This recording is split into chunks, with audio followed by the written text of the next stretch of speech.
Chapter 1749. Those in power should never put all their eggs in one basket unless they were in dire straits. So what Duque could do was not only avoid the most dangerous areas, evacuate the people and soldiers to relatively safe areas, but also expand the area. For example, Duque clearly remembered that in the game, the Northshire Abbey in the human novice zone, across the river on the east bank was originally a field full of wolves. However, this area would be completely scorched during the cataclysm. Should people and belongings be evacuated to the Northshire Abbey? Of course not. The evacuation had to be expanded to cover the entire elven forest. Similarly, in the Western Wilderness, now renamed the Western Wilderness, near the Gold Coast mine, there would be a mini volcano called Earthly Rage Fissure. Duque had personally inspected it, and the geological conditions there were indeed relatively weak. It was also a priority area for evacuation. However, people could not be gathered in the Sentinel Territory or Moon Creek Town. If possible, when the cataclysm arrived, it was best to evacuate everyone and their families to the vast fields. Only then could they avoid being wiped out altogether. As for the most valuable works of art or important personnel, they would be brought to the two floating cities, the Dalajan and Naxxramas. At the same time, large amounts of food and water were stored on them. If necessary, the two floating cities would be used as the Apocalypse Ark. Duque frowned as he listened to the reports coming in from all over the world. 80% of the evacuation has been completed. The rest will be completed in 3 days, Khadgar reported. Duque asked Alicia in the magic mirror. What about the reaction of the people? Thanks to Master's benevolent governance and trust in the Alliance, it is generally calm. There are no panic buying everywhere. 89% of the people have been settled in the refuge area, and food and water have been prepared for 15 days. Duque turned to Kudrin and asked, what about the Air Force? They have been dispersed. We have also prepared for the worst. If the weave is temporarily cut off, we will restore the traditional communication between the Griffins and the flying warships. The old beacon tower has also been built. At this time, Tyrion Fordring suggested. Then Duque, since you can predict the general location of the catastrophe, why don't you tell me? Should we also give the tribe a copy of the information about the changes in the terrain you foresee? Duque fell silent. He closed his eyes and thought for a full 5 seconds before nodding. Okay. The integrity of a paladin was a virtue. Unfortunately, this virtue was destined to only be possessed by a few people. A true leader would never be so selfless. However, Duke didn't mind giving Theon face and giving Thrall a final gift. If the historical trend of the tribe could not be reversed, then Sal's days as the great chief had already entered the countdown. To be honest, Duque didn't need to rely on the cataclysm to trick the tribe. The tribe's territory was barren to begin with, so most of the areas were sparsely populated. In the area controlled by Kalimdor's tribe, there wasn't a single city that would be destroyed by the cataclysm. On the contrary, there was a lack of resources in a wide area. When the Alliance's message reached Thrall, he was stunned for a long time. He forcibly suppressed the riot of the fire elements. 1/5 of Orgrimmar had been burned. When he angrily ordered those Twilight believers to be hanged 1,000,000 times, he had no choice but to deal with the devastation of the mess. Hundreds of logging requests were sent to his desk. He knew very well that if he really asked the Alliance for what according to the demands of this group of animals, the Night Elves would probably go crazy and start a war on the spot. Who knew that in Duque's handwritten letter he personally informed them that this was probably just the beginning. The western part of Durantal was likely to be flooded by the surging River of Wrath. The Thousand Needles area and the Shining Plains were also likely to be flooded. If this was a nightmare, Thrall would rather he had never fallen asleep. This was really too terrifying. Just as the Alliance had already made preparations, the tribe was waiting for the judgment of the end to come.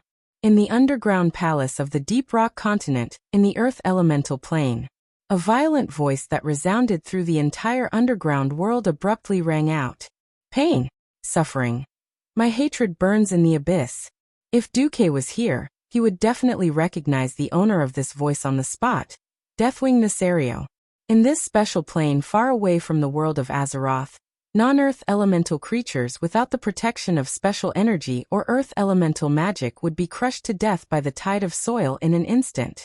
Because there was no sky and no water here. There was only endless soil and violent lava rising from time to time. Nesario, who was once extremely arrogant and betrayed the entire dragon race, was now just a pile of broken dragon remains. A hollow dragon head. A spine that only had half of its spine left, a pile of ribs that were broken into at least 3 pieces, and an incomplete tail and claws. The so-called Deathwing was now just a joke. Beside Deathwing, there was another huge dragon corpse. That was the corpse of his son who smashed Nefarian. Countless illusory octopus-like tentacles stretched out from the void. Too weak. Too weak. Nesario, you're really too weak. That was the voice of the ancient god Enzos. My master, for the sake of my hatred, give me another chance. Nesario, who was once extremely arrogant, was now just a grandson. This is really the last chance. Enzos let out a cold laugh. A piece of spine suddenly appeared in the void. It looked like the spine was already as big as a small mountain. Dozens of times bigger than Nesario's entire dragon when he was alive. If it was also a dragon, wouldn't it be thousands of times bigger than Nesario? However, Nesario felt a trace of familiar aura from that huge bone. Familiar? Are you touched? It is precisely because you defeated it that you, the 5 great dragon aspects, have achieved 25,000 years of glory. Enzos laughed sinisterly. Neltharion suddenly remembered and his soul exclaimed, Galakrond? That's right, it's Galakrond's bone. It was an era when there were no dragons. A group of progenitor dragons lived on the land of Azeroth. They were the most primitive dragons. They did not have the wisdom and strength of dragons, and were just a group of ordinary beasts that preyed on other animals for their own survival. However, due to some unexplained reason, some dragons had a certain level of wisdom and could communicate in primitive languages. They could also consciously cooperate to hunt. Among them were the gray dragon Nesario, the red dragon Alexstrasza, the light yellow dragon Isra, the blue dragon Malygos, the brown dragon Nosdormu, and the golden dragon Talanixia. And Galakrond, the giant progenitor dragon that was later known as the father of all dragons, also lived in that era. Chapter 1750. Unlike other progenitor dragons, Galakrond had relatively high intelligence and strength. His body was also hundreds of times larger than ordinary progenitor dragons. Although his big mouth could swallow an progenitor dragon in one bite, he still fed on fish and other land creatures. The other progenitor dragons were only afraid of his size and strength, but they were fine. However, some dead but still mobile progenitor dragons began to appear in the world. Their bodies were still rotting, and they had no consciousness, only endless hunger and the desire to attack. It was Galakrond who killed and devoured a large number of progenitor dragons. After eating for a period of time, Galakrond would vomit out all the progenitor dragons that he had eaten. Those progenitor dragons began to move after Galakrond sucked away all their life aura and vomited them out, becoming new undead dragons. They attacked and even ate other progenitor dragons. The fearful slaughter naturally attracted resistance. Under the leadership of Talanixia, a large female progenitor dragon who had a crazy desire for victory but lacked strength, a large number of progenitor dragons gathered. She first isolated the infected progenitor dragons and created a collapse to kill them. Then, she led the remaining progenitor dragons to fight against Galakrond. Unfortunately, Talonixia's uprising failed, and even she was torn into 2 by Galakrond. Nesario and the other 4 progenitor dragons who would become dragon aspects in the future worked together to cover the retreat of the other progenitor dragons. After the battle, the progenitor dragons were greatly injured, and the number of surviving progenitor dragons were few. In despair, the Titan Guardian, Tyr, who was later in charge of guarding Oder, appeared. He chose and assisted Malygos and the other 5 progenitor dragons. After Malygos felt Tyr's powerful strength, he formed an alliance with Alexstrasza, Nosdormu, Isra and Nesario to challenge Galakrond. However, in the battle, the 5 progenitor dragons could not cause fatal damage to the larger Galakrond. As Tyr's battle plan only used himself as the core of the battle, and did not guide the 5 progenitor dragons to cooperate reasonably closely. Tyr's arm was bitten off by Galakron during the battle. His warhammer was also knocked away, and the divine weapon at Tyr's waist was swallowed by Galakron. Malygos and Alexstrasza rescued Tyr, and quickly retreated to a frozen wilderness in the north, later known as Northrend's Dragonbone Wilderness. Soon after, the final battle between the 5 ancestor dragons and Galakron started in the sky above Noscent. In order to save Malygos, Neltharion went to face the undead dragon legion alone. Alexstrasza, her sister Isra, and Nosdormu attracted Galakron's attention. Malygos successfully threw the boulder into Galakron's throat. Galakron had difficulty breathing due to the blockage in his windpipe, and in the end he choked to death. This ancient history was forever imprinted in the hearts of the 5 dragon aspects. Even when Nesario died and his soul was torn apart, he did not forget it. This was because Galakron was the root of the progenitor dragon. It represented the strongest of the progenitor dragons, and also represented the beginning of all mutations. After the 5 progenitor Wyrms defeated Galakron, who was thousands of times larger than them, Tyr introduced them to the Titans who visited Azeroth. The Titans also gave the 5 progenitor dragons the responsibility and power of the dragon aspects. This allowed them to transform from the most primitive beast-like dragons into dragons with extraordinary powers. It also shaped and evolved into the 5 major dragon clans of today. In a sense, Galakron was the original Dragon King. It was precisely because of the overthrow of his reign of death and terror that the glory of Nesario and the other dragons came. It was unknown why Galakron suddenly fell into madness. However, Nesario was very clear about what Galakron became after devouring too many progenitor dragons. It was a giant beast that was like a mountain. Countless eyes and dragon claws appeared on its gigantic limbs and body. Even in the eyes of today's aesthetics, it was still a monster among monsters. Nesario did not care how N'Zoth dug out Galakron's huge skeleton from the north of the Red Jade Dragon Sanctuary in the Dragonbone Wilderness. He was just instinctively afraid that he would go down the same path as Galakron. However, N'Zotha's words shattered all his hesitation. "Stupid Nesario. What do you have to lose now? You are worthless if you can't serve me." Worthless meant that there was no need for him to exist.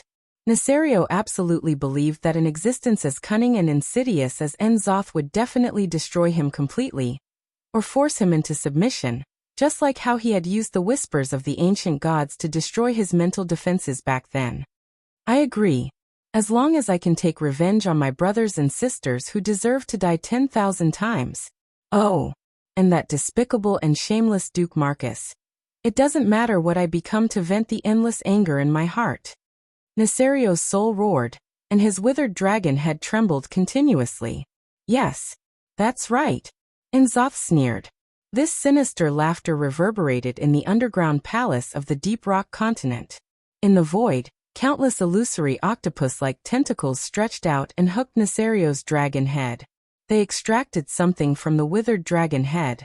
Then, like a millstone, the hundreds and thousands of savings grinded Galakron's spine into powder round by round. When the deathly pale dragon's pine bone powder was stirred by N'Zoth's tentacles into a small mountain of paste, all of the paste was poured into a corpse that had been placed in the deepest pit of the temple for a long time. It was the corpse of Nesario's son Nefarian. Nefarion's dragon head was like a chicken head that had been chopped off by a kitchen knife, and was directly taken away by the tentacles. A few tentacles placed Nesario's dragon head on Nefarion's neck. Suddenly, a black paste gushed out of Nefarion's neck, and turned into thousands of small tentacles that respectfully welcomed Nesario's dragon head onto his neck.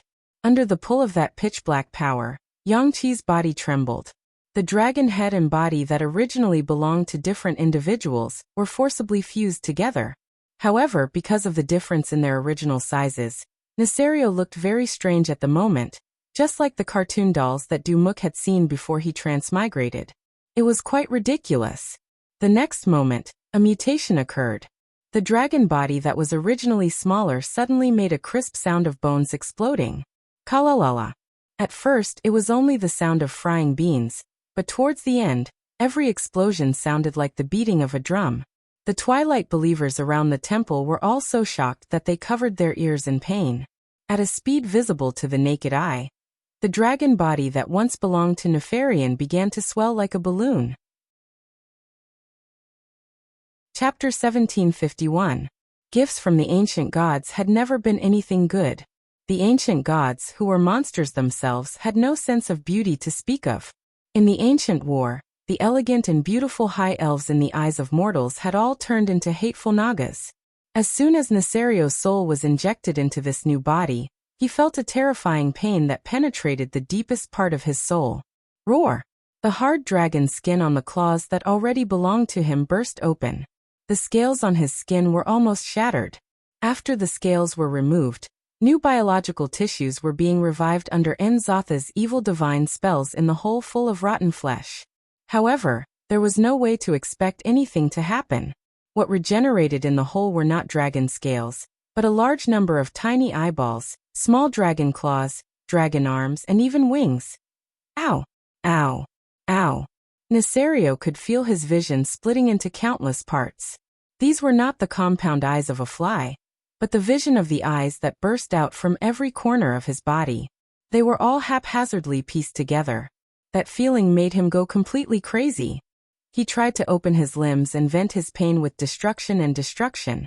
But he was shocked to find that the limbs that once belonged to Nefarian were all locked by huge, unknown metal shackles. Countless illusory tentacles came crashing down, making each of his limbs unable to move. At this time, dozens of huge chainsaws driven by the Twilight believers arrived. These chainsaws powered by unknown divine spells were cruelly cutting his new limbs, so that his body could maintain the appearance of a giant dragon. This time, it was not only N'Zoth. In a trance, there seemed to be the remnant will of other ancient gods joining in the sneer. Perhaps it was N'Zoth, Yogg-Saron, or Yashaji. Their bodies might have completely perished, but as a former true god, the remnants of their will still reverberated in every corner of the Azeroth world. These ancient gods began to gather their power, and all of it was injected into Nesario's new body. N'Zoth laughed. Is it pain? Sadness? Resentment? Anger? Then let it all out. It didn't matter. This was also a form of strength. We are currently conducting a small experiment that will allow you to possess the destructive power of a true god. The more negative emotions you have, the more damage you'll cause to planet Azeroth. Is that so? That's wonderful. Nesario roared crazily. Due to some mysterious method, his furious roar started to spread across the entire Deep Rock continent. The violent tremors began. It was no longer a problem of the Earth elemental plane alone. The intense tremor crossed the planar barrier and directly affected planet Azeroth. In the southern sea of the Endless Ocean, it was originally a sunny day with a gentle sea breeze. In the next second, a huge tremor transmitted from the deep sea easily set off a monstrous wave. Rumble. At first, not many people noticed this scene. It wasn't until the huge green wave that approached the shore that the guards at the lighthouse noticed this scene. Oh my god! Is the world going to be destroyed? The 30-meter-tall goblin statue that once stood outside Booty Bay was as small as a baby in front of this doomsday wave. At this moment, Nesario's voice actually crossed the Earth elemental plane and the spatial barrier of Azeroth, echoing endlessly in the entire sky. Those were the words he roared a few minutes ago, and now they began to hover over the entire world in the form of echoes. Pain. Suffering. My hatred burns in the abyss. The world trembles because of my torment. If it were any other existence who uttered such curses, they would definitely be regarded as a lunatic. However, he was none other than that. He was the wings of death, Nesario, the former Earth Guardian dragon, and now the Dragon of Death. Along with his voice, suddenly, a huge flaming crack tore the entire barren lands apart. The blazing lava was like a 100-story-tall lava dragon charging on the ground. The earth was torn apart from the bottom to the top, and every crack was accompanied by a burst of magma. There was nothing that could stop the destruction of the wrath of the heavens and earth. Mountains of all sizes were destroyed by the fire dragon's rampage. A huge orc town that was a few kilometers in the way of the fire dragon was destroyed like a bulldozer. Nesario's apocalyptic illusory sound continued. The lamentable kingdom collapses under my wrath. A gale comparable to a level 12 storm suddenly blew. The goblin airship that was preparing to land in the sky above Agrima involuntarily spun and crashed on the spot. The wood that exploded and the fuel that flowed out caused a second disaster. At that moment, every tribe in the entire Agrima felt as if the world had turned upside down. Everyone lost their footing and fell to the ground, amidst the chaos and screams of the soldiers. As long as they could see the scenery outside, they could only watch in despair as a gray tornado came crashing down on them. That scene looked very much like a foolish captain on a fishing boat, ordering his small dinghy to rush into the tsunami and face the storm. Under the dual effects of the earthquake and the storm, huge wooden houses with more than 2 stories collapsed and shattered under the double elemental disaster. Countless Agrima soldiers and civilians were swept under. When the last standing building in their field of vision was disassembled into parts by the combined forces of the earthquake and the storm, the gates of hell were almost right in front of them. It was a scene of chaos everywhere. The incomparably brave orcs left the ruins of the buildings like ants escaping from a flood. Every beam let out a terrible squeaking sound. This scene was like the end of the world. They abandoned the city that they had been proud of for the past 11 years, and scattered in all directions. Standing on the high ground of the Valley of Wisdom, Thrall stood rooted to the ground and watched the scene. When a huge wooden stake flew towards him, he even forgot to dodge. It was Varrock who helped him knock the wooden stake away. In the ancient shrine of the Deep Rock continent, the Twilight believers began to use their own methods to modify Nesario's new dragon body under N'Zotha's command. Bang, bang, bang. One by one, the iron stakes with dragon heads like siege alls hit Nesario's body. This was so that pieces of incomparably hard and mysterious metal could be inlaid into his constantly growing dragon body. The suppression of his growth was also solidifying his body. Chapter 1752. Ow, ow, ow. It was a terrifying pain that was enough to make any living creature collapse. If it was possible, Nesario could continue to maintain his spiritual body and no longer have a nervous system. However, N'Zoth deliberately showed his bad taste. He used the ancient god's biological cells to activate Galakrin's cells that had been dead for 25,000 years, and then let Nesario, the dragon of death, still feel the explosive pain in his body. Every scale had the pain and itch of new flesh and bones being regenerated. The new flesh and blood that were born were constantly blocked, burnt, and destroyed by the hateful metal armor. Nesario could no longer bear the terrifying torture of being reincarnated repeatedly in the 18 levels of hell. Having regained control of his body, he used his enlarged claws to press down hard, destroying a large number of workshops and buildings around him. As if in response to his pain, almost every volcano in the land of Azeroth, no matter if they were active or dead, all of them began to pour out hot magma. The volcanoes erupted, shooting out flames that were enough to destroy everything in the world. In the northeasternmost area of the Kalimdor continent, the Black Sea coast, located in the sea north of Oberdeen, there had obviously been some slight changes in history. The elven hippogriffs that had long been scattered around the entire sea area, as well as the Alliance soldiers on the flying destroyers, all saw that with a violent vibration, a huge volcanic island broke through the shackles of the sea and stood upright on the surface of the sea. It was a newborn volcano. It was constantly venting its fiery anger towards the sky. Immediately, in the thick smoke and ashes of the volcano, a huge black dragon broke through the barrier of the rock layer, broke through the layer of space between the earth elemental plane and the real world of Azeroth, rushed out of the ground, and rushed into the sky amidst the volcanic ash. He easily rolled up to a height of 1,000 meters. The entire atmosphere was burning up, and a blazing aura swept across the clear sky for thousands of miles in an instant. Every scout and observer stared at the enormous creature in the distance in astonishment. Not to mention the rookies who were about 20 years old. Even the seniors who had witnessed the great battle between the 5 dragon aspects in the south of Rotterdam City more than 20 years ago still felt a sense of powerlessness and fear when they saw the lava Whiterem, that was even larger and more exaggerated than the one they had seen in the past. Damn it! How could this beast be so huge back then? That doesn't seem right. Why do I feel like Nesario is more like Nosdorma now? Almost as soon as Nethario, the wing of death appeared. Duque, Sylvanus, Elun and Alexstrasza, who had transcended the mortal world and stepped into the divine realm, sensed it immediately.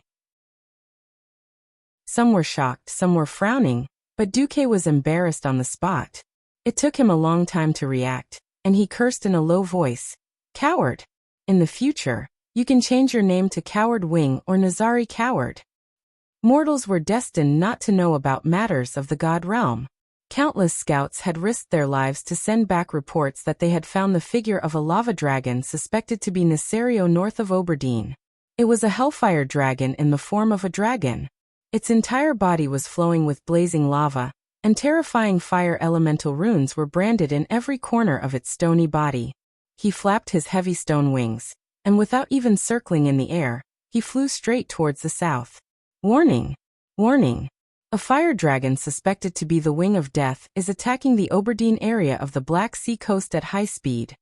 In the intermittent magic communication network, the scout risked his life to send back an urgent report. He quickly received a reply. Don't worry. Oberdeen has completed the evacuation. On the mountains to the east of Oberdeen, there were 5 specially set up observation stations. There were volunteer mages who had already left their wills there, and they were the only witnesses on the scene. They witnessed how the pier, which had maintained the frequent connection between the Night Elves Teldrassil and the Kalimdor continent for the past 10,000 years, was destroyed. Nesario was like a comet falling from space into the atmosphere, his whole body bathed in fire. He merely flapped his wings and flew over Oberdeen, but the huge sonic boom as he flew over the sea had already killed all the fish and shrimps in the sea near the shore of Oberdeen. The terrifying airflow generated by the high-speed flight was thousands of degrees hot. This terrifying tsunami-like heat wave easily lifted all the plank roads on Oberdeen Pier. The raging flames that followed immediately set off all the buildings on the pier. Not only the Night Elven-style wooden pier shading roof, but also the upgraded stone pier buildings were all engulfed in a sea of fire. The flames were so hot that the seawater around the pier instantly boiled. The fish that had just been killed by the shock turned white and became ripe meat, churning with the boiling sea. The Wing of Death crossed the entire Kalimdor continent from the location of Winterspring at a breakneck speed, then changed to the southeast, rushing all the way. It seemed that his speed was still increasing. He crossed the wetlands in the southern part of the Eastern Kingdom continent, changed to the south, and headed straight for Stormwind City. In the sky, his soul language filled with curses continued to spread. His deep whisper could be heard in several nearby areas. In the end, all of Azeroth will be destroyed. As if to confirm the words of the Wing of Death, when he swept past the boulder dam between Loch Moden and the wetlands at high speed. The extremely exaggerated air pressure directly crushed the dam. Loch Moden's original name meant lake in the Dwarven language, while Moden meant mountain range. Thus, in the Dwarven language, Loch Moden was a lake and a mountain range, just like its appearance. Loch Moden had a large lake and dam that could look down on all of Azeroth, coupled with the fact that it was not polluted by the various heavens' wrath or demonic forces. It was once a very good place to live. The rich wildlife and fishing in the lake provided the daily necessities of the dwarves. The mountain range was filled with all kinds of precious minerals, and the Titan ruins that the dwarves liked to explore could really be said to be a paradise designed by the creator for the dwarves. However, the Wing of Death just passed by and destroyed the boulder dam. When they heard this real-time news, the eyes of the 3 Bronzebeard brothers turned red. Even though the people in the wetlands had already been evacuated, the building that the dwarves were so proud of, the boulder dam, had collapsed.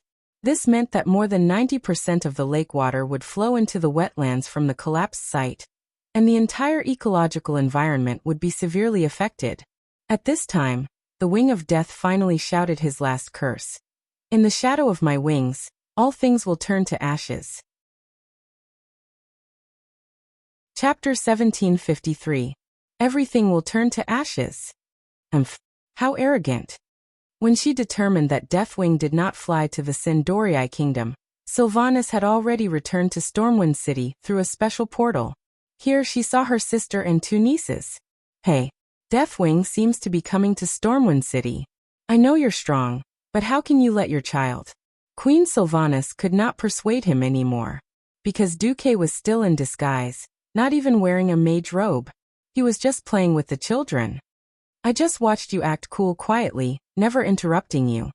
From the perspective of the elves, the song was simply out of tune and affecting the city, but it made the two elf Lolas giggle. Obviously, Duque saw something that Queen Sylvanas could not. Queen Sylvanas had never been a fool.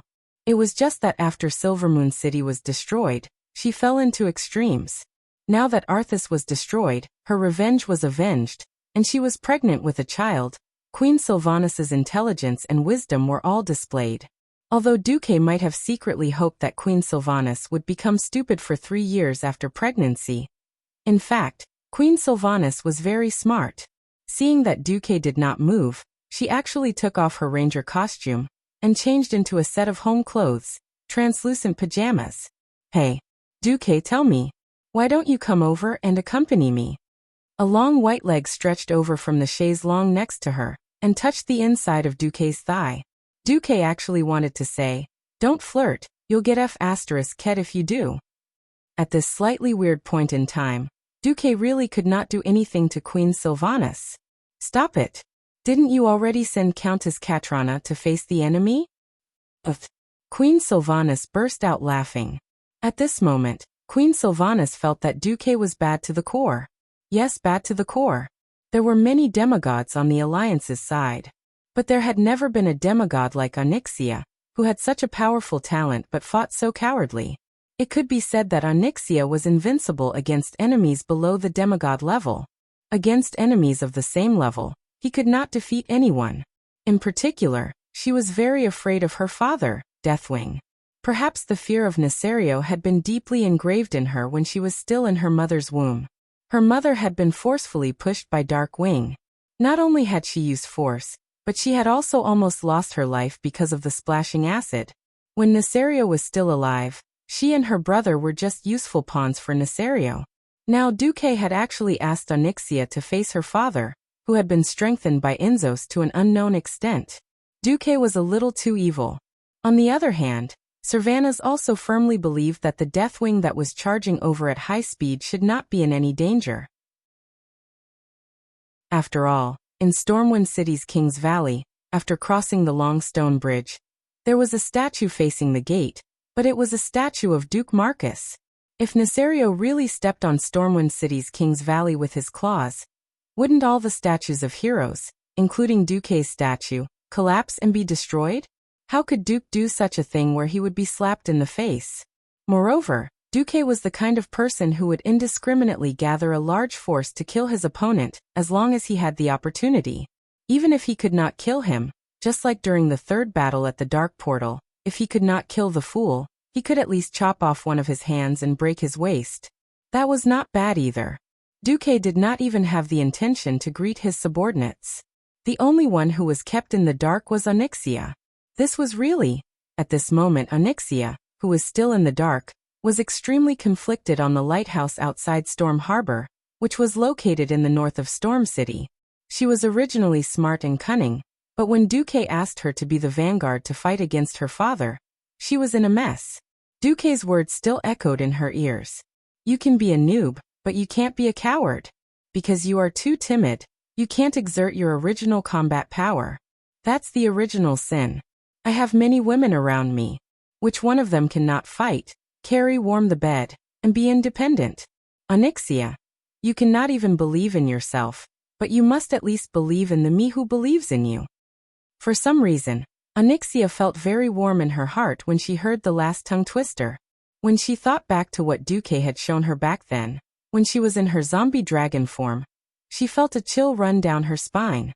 She could not imagine that she, who loved beauty so much, would turn into such a horrifying and ugly appearance in a certain timeline. That was completely unacceptable. Feeling the roar of the atmosphere in the distance and carefully savoring the changes in the elements from far to near, Onyxia's face turned ashen. She suddenly felt a wave of coldness hit her face, as though she was afraid. She could not help but wrap her arms around her chest and hug her body. At this moment, feeling the tight-fitting lace victory shirt that Duque had given her, for some reason, she suddenly regained her courage. Onyxia, you can do it. You have the god of fate, Duke Marcus, behind you. If you want to obtain your position in the new Divine Realm Palace, you must win this battle. Onyxia encouraged herself in an obsessive manner. It felt like her courage had multiplied. Onyxia jumped down from the 30-meter-tall lighthouse. She let the strong wind blow her long black hair. Feeling the strong wind, suddenly, she seemed to have returned to the era when she dominated the world alone. The ultimate transformation spell was instantly activated. She stretched out her neck and let out a long roar. Black wings appeared on her back, and her limbs turned into indestructible claws, covered with shiny black scales. The beautiful red robe with black trim turned into a stream of light, and returned to the space storage bag, revealing her dragonized body. A thick tail grew out from her buttocks. When she neared the surface of the sea, she had completely changed back to her dragon form. Under the gaze of the Stormwind Navy's officers and soldiers, this giant dragon that had completed the gorgeous change in identity from an evil dragon that brought disaster to a country's guardian dragon was rapidly growing bigger. She quickly returned to her original size. In terms of size, her body was only less than 1/10 the size of the black dragon that attacked from the northern coast at high speed. However, this time, Onyxia bravely met her father, whom she had been extremely afraid of for a long time after she became sensible, the Wing of Death Nethario. Nethario, this is the Stormwind city that my master, Duke Marcus, swore to protect. This is not a place for you to behave atrociously. Go back to where you came from. Otherwise, my master and I will let you taste true eternal destruction this time. Although her choice of words sounded a little hollow, Onyxia really roared with vigor. She was completely different from the timid daughter in Nethario's memory. At this moment, Nethario was a little confused. Chapter 1754. In terms of size, the current Nethario was nearly 10 times the size of Onyxia. The gigantic body of the dragon, which was wrapped in thick layers of rock, looked like a mountain with wings, soaring in the sky. It was as if this was the dragon version of a mantis trying to stop a chariot. Nethario flapped his huge wings that were as wide as Storm Harbor and hovered in the air. He opened his huge dragon mouth that could almost swallow his daughter in one bite, revealing his crisscross dragon teeth that looked like sharp rocks. He let out a loud laugh that could be heard all the way to Storm Harbor. Ha ha ha ha. My daughter, what are you talking about? If you're trying to make me laugh, then congratulations, you've succeeded. Nethario's face was full of ridicule. Now I'll give you one last chance. Tell me your true identity. Please pay attention to what you say. I will decide whether to tear you into pieces, and then turn you into a zombie dragon to continue serving my cause of destruction. This was an unmistakable threat. He was clearly trying to force Onyxia to betray Duke and join Neltharion's side again. As for whether she would be used as cannon fodder or something else in the future, there was no way of knowing. In front of the mountain-like body of the Wings of Death, Onyxia really looked very, very small. If it was in the past, Onyxia would have been terrified no matter what. I can't win. I definitely can't win. Going against a terrifying existence like father is courting death. Don't fight him. Once we start fighting, I might be torn to pieces in just one round. The voice that emerged from Onyxia's heart at this moment was the best portrayal of her mood. There were many voices in her heart. Surprisingly, she did not feel upset at all. It was as if the voices that also came from her heart could not affect the core thoughts that dominated her. At most, they were like buzzing flies, which was a little annoying. Although the timidity in her heart could not be eradicated, what flashed through her mind at this moment were images of Duke's victories. Flattening the king of the molten core sea, taking care of her brother Nefarian in Blackwing's nest, killing the ancient god Sea-Thun in the temple of Ankh-Kiraj. In the Outland, Draenor beat up Illidan. The Sunwell was stuck in Kil'jaeden. Oder beat up Yogg-Saron. He destroyed the Lich King Arthas at the Iceground Fortress. Onyxia did not know how far Duke's undefeated legend could go, but it seemed that this was far from Duke's limit. It was enough for him to stand with the victors. As for his father, a loser who had been killed by Duke once still had the nerve to bark? She did not know when it started, but in Onyxia's eyes her father, who was incomparably huge, seemed to have become small. His threatening words were more like the whimpers of a dog, not worth mentioning. Onyxia's dragon face revealed a very human-like expression of mockery. Who am I? Of course I am Onyxia, the most loyal mount of the mighty demigod of the weave, Duke Marcus. As long as Master is willing, you can ride me anytime, anywhere, and however you want. I'm also willing to kill all those who stand in my way for Master, including you, my so-called father Nesario. What a shock. What a shock. Nesario had never thought that his daughter, whom he had not seen for a long time, would lose her moral integrity to this extent. Where was his impression of the yes-man daughter, who was only fit to be his thug? Why did he feel that this female black dragon in front of him, who looked exactly the same, was so unfamiliar? Nesario had yet to react. The black dragon princess, who had lost her moral integrity, continued shamelessly. Poor Nesario, haven't you had enough of being a toy of the ancient gods? Since my master can kill you once, he can kill you countless times until you are completely erased from the river of time. Your so-called backer, Enzoth, is nothing more than this. As long as he dares to show his face, he will be besieged and killed by Master, just like his companions Sithun and Yogg-Saron. Onyxia was so proud of herself, like a fox exploiting a tiger's might. Nesario could not believe his ears, and it took him a full 3 seconds to react. Enough. You're a disgrace to the Black Dragons. Scum of the dragons. You've lost all the face of the WIRMS. Face? I'm the Dragon of Justice, who turned over a new leaf, and successfully joined the ranks of the dragon aspects. There's nothing to be ashamed of. Even Alexstrasza has tacitly agreed that I'm Master Duque's mount. Humph. I'm so disappointed. It seems that you've been completely brainwashed by that despicable human. Brainwashed?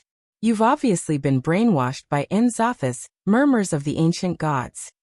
The black dragon did not lose to her father when it came to trash talking. He had been reduced from a proud dragon aspect to a slave of an ancient god. Although he knew deep down that it was indeed the case, Nesario had never been willing to admit it. It was bad enough that his daughter was extroverted, but she was still frantically digging up old wounds. This was simply intolerable. Oh, the ancient gods are the true rulers of this world. Since these shameless lowly creatures have stolen this world, I will completely purify this world on behalf of the ancient gods, and then rebuild a great world that belongs to the elements. In a fanatical atmosphere that he had created, Nesario's IQ seemed to have plummeted, and he suddenly shouted slogans. Crazy. Capricious. This was also one of the important reasons why Onyxia was afraid of her father in the first place. But at this moment, she felt that her so-called terrifying father was nothing more than this. That was because her experience had changed her view. Different perspectives meant different views. In the face of Nesario, who had begun to charge at her, Onyxia spat out a fireball. This fireball seemed to be no different from the ones she usually used. Nesario did not care. When he realized that he could not use his wings to fan away the fireball that was coming straight at him, he raised a huge claw and slapped it. Bang! With a loud bang, the fireball hit the tip of the claw and exploded. The scorching airflow rippled the air around the claw. Due to the rapid change in the temperature of the atmosphere, the field of vision there looked a little blurry and distorted. Something unexpected happened. The tip of the dragon claw, which was wrapped in earth elements and collided with the fireball, exploded on the spot. Onyxia clearly saw that a section of the fingertip was blown off by the explosion. Under the impact of the explosion, it flew dozens of meters away, then fell in an arc towards the sea. Wait a minute. What the hell is this? At this moment, Onyxia suddenly remembered the first sentence that Duque said when he ordered her to fight.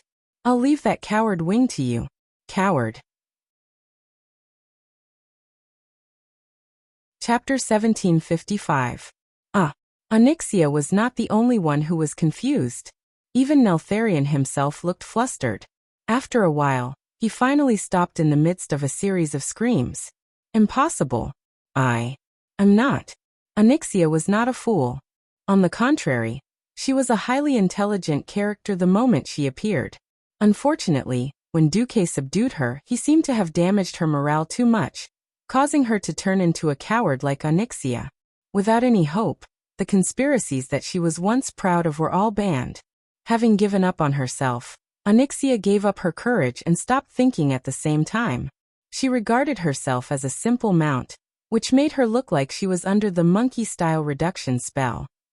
At this moment, Onyxia knew at a glance that the giant dragon in front of her was not her father. At least, this body was not. She suddenly realized that if the one who had attacked was really Nesario, would Duque have allowed her to bicker with her father for so long? He would definitely have brought a large team to attack. Onyxia narrowed her eyes. Poor Nesario. You don't have the fear and dignity of the wings of death anymore. You're just a toy of Enzoth. You didn't even realize that your consciousness was attached to a stone dragon made of evil magic. No. My body was only damaged by that bastard Maligos. Nesario defended himself. Ha! How can you say such shameful words when your remains were insulted by your own brother? It seems that you're no different from me, right? The Black Dragon Princess, who had made up her mind, immediately spat out her venomous tongue happily. Oh no. You're already dead. My late father. You can no longer feel the beauty of life. Although I look a little shameful, when Master Duque becomes a true god in the future, I can also become the most powerful oracle. When Onyxia said this, Duque, who was in Stormwind City, had already face-bombed. He could not bear to look anymore. Perhaps this was the price. Sometimes it was difficult to have the best of both worlds. He had subdued the Black Dragon Princess, only to find that she had lost all her integrity. Sure enough, when it came to conquering, the most important thing was the process of conquering, not the result. All right. Onyxia, get rid of this stone doll. Duque ordered the Black Dragon Princess through the soul link. Yes, sir. My master. Onyxia seemed to have been injected with adrenaline and rushed over while howling. He opened his mouth and spat out fireballs. This wasn't a fireball from the era of the molten core. Although Duque had confirmed through the magic net that the dragon made of rock and fire elements was a fake as soon as he popped out of Nesario, Duque did not dare to take it lightly. If things went wrong, Onyxia's journey of gathering her courage would become a journey of sending food to her death. Hence, as a reward for her long loyalty, Duque gave her a small portion of the control over the fire element. This portion was not a portion in the ordinary sense, but a portion of divinity. The portion of the control over the fire elemental realm that Duque had obtained from Ragnaro's clone in the molten core was actually not much, but in order to give the loyal Black Dragon some confidence and hope, Duque reluctantly gave her a third of it. That was because in Duque's eyes, there was already a bigger cake placed in front of him. The cataclysm had already begun, and the 4 major elemental realms were extremely close to Azeroth. At this time, Duque could already kill his way to the Land of Fire where the fire elemental realm was and fight it out with Ragnaros. As long as he completely defeated the Fire Demon King this time, the fire elemental realm would only have his, Duke Marcus, voice in the future. Another fireball was spat out. Onyxia's fireball still looked like an egg, but its actual power had increased by more than 10 times. Compared to this giant version of Neltharion, her fireball was clearly just a small flame, but when it exploded on her body, it was really painful. Boom! The exaggerated explosion actually blasted a huge hole the size of a villa in Neltharion's lower abdomen. Under that thick rock layer, there was no flesh, no bones, only dry and tasteless rocks. No matter how weak Onyxia was, she was still a demigod dragon. It was not difficult to beat up a fake that only had a good appearance. Onyxia, who disliked using flames to bombard too slowly, completely got rid of the fear that her father had brought to her this time. She boldly rushed forward, swung her long and thick black dragon tail that was even more powerful than a battering ram, and smashed it hard. This fake was really big. The stone dragon that was purely driven by elements and part of the soul fragment could be said to be terrible in terms of agility. After receiving a series of heavy blows, the fake Nesario finally could not hold on any longer, and his movements clearly slowed down for a moment. The Black Dragon Princess, who was even more petite, seized the opportunity to do a 3.5 somersault with a degree of difficulty of 4.0, and hit the former's chest with a spiral flick of her tail. The terrifying blow caused the stone chest to cave in deeply. Terrifying cracks spread in all directions layer by layer, and the dragon-shaped shell burst into pieces. The remnant soul of Nesario, which was attached to the stone dragon body, let out a shrill soul wail. He tried hard to control the unfamiliar body in an attempt to launch a counterattack. Unfortunately, Onyxia, who was full of confidence, was even more at ease in the battle. In Duque's opinion, her attack was as ridiculous as using a plastic serrated knife to cut a 1,000-year-old tree. In fact, her destruction was quite efficient. The stone dragon body parts, large and small, were crushed under her attack. Like a bulldozer, she quickly shoveled away a huge sand sculpture called Nesario, piece by piece. Soon, when the chest of the fake was blown up, a scarlet crystal was revealed. Duque, who was observing from Stormwind City, could not help but exclaim, F***CK. I've never seen such a big heart of the mountains.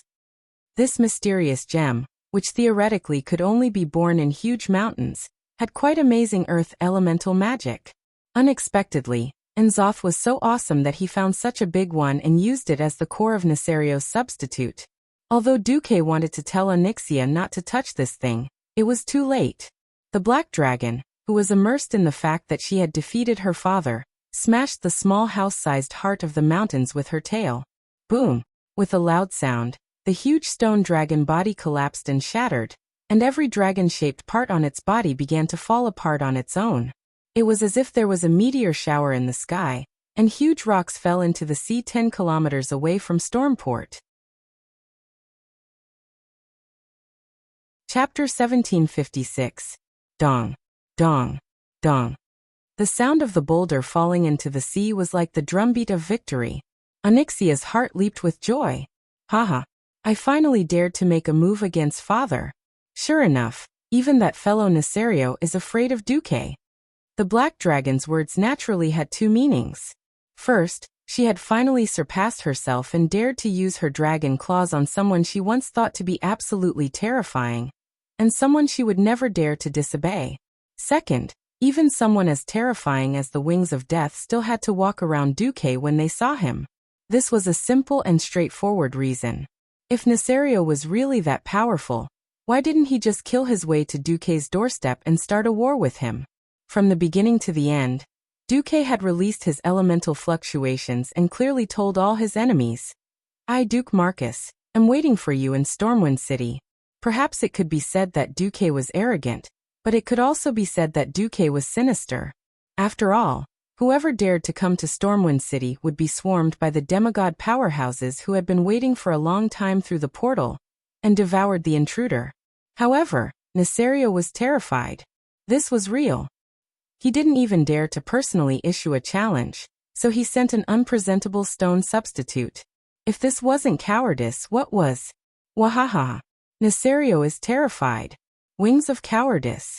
You don't even have the courage to face my master, so don't pretend to be the best in the world. Let me tell you, if my master can destroy you once, he can destroy you a second time. Onyxia laughed wildly as she looked at the sea where Nesario's substitute had fallen. Although the object of her ridicule was her father, the messy affairs of the Black Dragon clan, and the terrible family relationship that was prone to killing each other were just like that. Duke Marcus, just you wait. Once I destroy Azeroth, I'll see what use a demigod like you will have. Nesario's roar came from the void. At this moment, Duque's virtual image also appeared and landed on the special seat above Onyxia's neck. Even though she knew that Duque's main body wasn't here, the Black Dragon Princess still cooperated, and allowed Duque to ride her. She flapped her long dragon wings and hovered in the air. Oh, since you're dead, Nesario, you should wait quietly for your soul to dissipate. Why did you come here to court death? But if you have any tricks up your sleeves, just come at me. I'll take them on. Duque raised his head at a standard 45-degree angle, exposing his nostrils in the direction of Nesario's spiritual sense. That's right. He just scoffed at it. Nesario didn't even have the guts to show his face. Similarly, Duque didn't have to come in person. He just had to give a magical 3D image. Let's see if you can still be so confident after the world you're so proud of is completely destroyed. After a sneer, Nasario's divine sense disappeared into the void. Phew. Duque's projection exhaled, then looked down at Onyxia. Come back first. Yes, master. Her shiny black dragon tail was wagging like a cute puppy. It was obvious that she was in a good mood. In Stormwind City, Duque quietly watched the changes on planet Azeroth through the mage's eyes that the magic net had set up all over the world. The cataclysm had finally begun. Most of the changes were as Duque remembered. The biggest problem on the Alliance's side was still the collapse of the Boulder Dam, which directly changed the landscape of the wetlands and Loch Moden. Loch Moden was the source of food for the Bronzebeard dwarves. They couldn't expect the icy Dan Molar to produce enough food for hundreds of thousands of Bronzebeard dwarves. It was foreseeable that the dwarves would cooperate more closely with the Alliance. The Iron Furnace Fort could only buy food with the money from selling machinery and firearms if it became a purely industrial country. He didn't know whether to laugh or cry. Unfortunately, before the cataclysm happened, Duque couldn't say, I have a premonition that the Boulder Dam will collapse, so you guys do new work in the wetlands in advance. After all, what if the fortifications in the wetlands collapsed as well? In one of the visual images, a huge pit appeared in the middle of Stranglethorn Vale, which turned into a large whirlpool. The technical term for it was a pit fissure. However, when Duque asked Kurtiras to develop the new capital in Booty Bay, he had already taken the cataclysm into account. Not only did he avoid this pit located in the northeast of the Gurubashi Arena, but he also used 100,000 murlocs to build a giant breakwater in the shallow sea area west of Booty Bay. Once upon a time, the captains always complained that they needed to go around the huge breakwater to enter this port, which had been renamed from Booty Bay to Proudmoore City. Now none of them said a word. In fact, Nasario, who had been instigated by Inzoth, could not have done such terrifying damage alone. However, he had brought the 4 major elemental realms closer to Azeroth, which was the fatal part. Even if the will of the planet Azeroth recovered, it would not be able to stop the turbulence caused by the elemental disorder. Moreover, in order to kill C'Thun back then, the planet had already suffered serious injuries. To recover from injuries of this level, the time needed by the will of the planet was often measured in units of hundreds of years.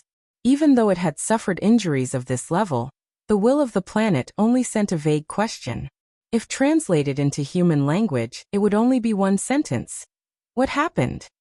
Enzoth activated the Wings of Death, Nasario, and brought the 4 major elemental realms closer to the main plane. However, I think we can solve it ourselves. This was how Duque replied to the will of the planet. I'll leave it to you. That was what Azeroth said. Duque knew that this was a form of trust and a promise. As long as he dealt with Nasario this time and did things properly, the reward in the future would definitely be beyond his expectations. On this side, because they had taken the most thorough precautions, the losses of the Alliance could be said to be very light. In terms of damage, it was not even as serious as the disaster that Arthas led by the cataclysm that swept across the Lordaeron continent 15 years ago. After all, the evacuation work had been done in advance, and not many people had died. At present, it was estimated that the entire Alliance had only lost a few hundred people. In addition, most of the Alliance used reinforced concrete to build houses, and the houses that collapsed were all old wooden houses, which happened to be able to sell a wave of cement. The Iron Stove Fort was not a disaster area. The Stormwind Industrial Zone in the Elven Forest had avoided the possibility of a catastrophe when it was first established. It could be said that the industrial foundation of the Alliance was almost undamaged. As long as they spent some time, the Alliance could take the opportunity to get rid of the old and welcome the new. They could replace the old houses and backward handicrafts, and turn the entire Alliance into a blessing in disguise and usher in a new life. Phew! In the study, Duque let out a breath of turbid air. We finally made it through. Just as Duque sighed, he found that Onyxia had returned. Master, it seems that you haven't tamed a dragon for a long time, right? The black dragon's face was unusually flushed. Chapter 1757. Dragons that had been adjusted by the Titans could be said to be the perfect existence at the top of the food chain. Not only did they have high intelligence, but they could also control the elements and even transcend the mortal world. As a price, their fertility was greatly reduced. Frankly speaking, the ancestor dragon could really eat and give birth. Compared to their long lifespan, the dragon's estrus seemed very short. So when Duque saw Onyxia like this, his heart skipped a beat and he blurted out, "You're, an estrus?" The black dragon princess, who had long taken on the appearance of Countess Katrana, blushed even more, but she became hesitant. "No, it's just that today I finally broke through my inner demons and dared to fight my father. I feel very happy. I want to repay Master.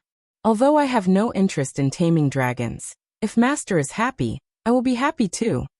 Onyxia was always passive when it came to taming dragons because of her pride. Since she took the initiative to bring it up, Duque, who had nothing to do and was waiting to see the tribe suffer, readily followed her good advice. Seeing her lift the red lace skirt with black edges and reveal the battle suit inside, Duque was dumbfounded. "You're wearing this to fight against your father? I feel that the thing you gave me will give me courage." "Alright, F***CK, as long as you like it." Now that he was familiar with the route, Duque directly activated Dragon Cave Exploration Mode. This was a rare and hardy dragon taming ceremony. At this moment, the space around Duque suddenly distorted. At first, Duque did not care. He had set up a restriction a long time ago. Unless it was a specific target, if anyone dared to open a portal within 100 meters of him, the system elf would definitely pop up a warning and automatically activate magic to seal off the surrounding space. Since the alarm was not triggered at this time, the person coming must be on the safe white list. There were not many people on Duque's white list who could tear through space and kill their way here. Duque was having a good time and subconsciously thought that it was Jaina. When Duque saw that Red Dragon Queen Alexstrasza will arrive in 30 seconds, Duque was shocked. At this moment, even Onyxia noticed the spatial fluctuations in the room. "Damn, it's Alexstrasza," Duque exclaimed. Normally, the Red Dragon Queen would never teleport so close to Duque. She must have something urgent. Alright, it just had to be stuck at the crucial point of Duque taming the dragon. Duque's life was at stake. Dumuk was on the verge of breaking down. His own wife, Aurelia, didn't even care about him, but he ran into Alexstrasza. This was like a scene where adultery was caught. No matter how fast he moved, there were still many traces that he couldn't clean up in time. The two of them couldn't help but silently say, "Don't ever get discovered," 100 times. Space was finally broken.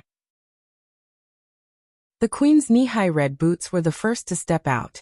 Before the humanoid Red Dragon Queen arrived, she could already hear her complaints. "Duque, what the hell are you doing? First, you tacitly allowed me to come in, then suddenly locked it? I've been very busy all these years. I wouldn't have come to you unless there was something important. What's that smell?" The Red Dragon Queen tilted her head. The two curved dragon horns on her head tilted to one side, looking a little silly. "No, nothing." Duque had already opened the window for ventilation. The Red Dragon Queen sniffed hard. She wasn't a shut-in dragon who had never been to human society. After just 3 seconds, she knew the truth of the matter. "Yo, I can't believe you, Duque, actually used the current Earth Guardian dragon as a mating partner." Duque spat out a mouthful of blood. Onyxia was so embarrassed that she lowered her head, almost burying her face in between her two dragon peaks. The Red Dragon Queen 38 took small steps and circled around Duque and Onyxia, making comments like, "GG" from time to time. "This lady who is suspected to be the Red Dragon Queen Alexstrasza, please conduct yourself with dignity."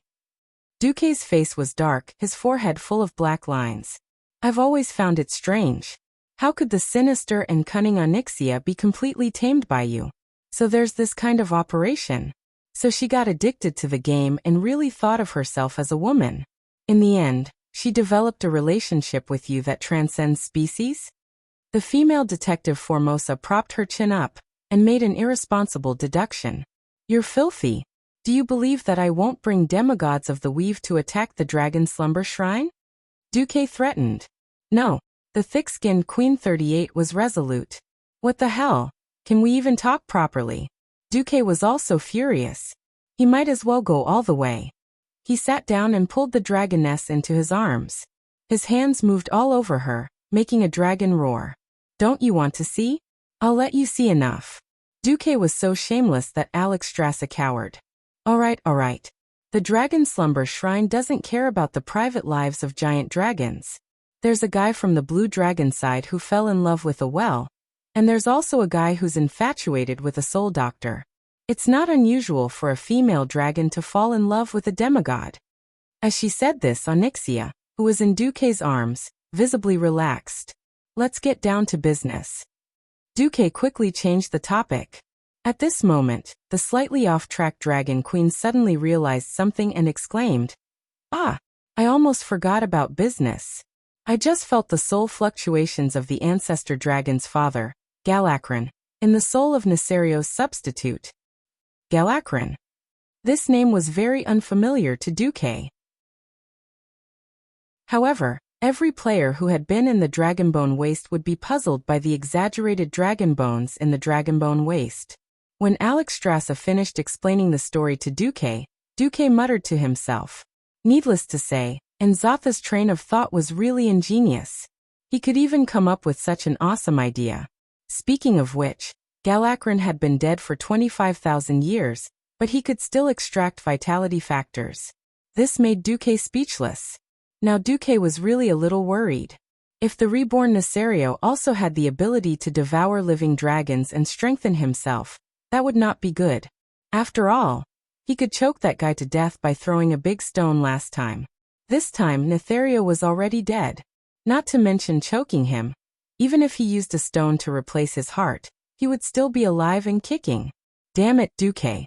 This was a little tricky. Duque, I don't know why, but I have an ominous feeling this time. Back then, the four of us could have worked together to deal with Neserio. Now that he has been resurrected by Enzath, he must be even more terrifying. And he has Galakron's ability. If you don't help me, I really don't have any confidence. Alexstrasza showed a rare timid look.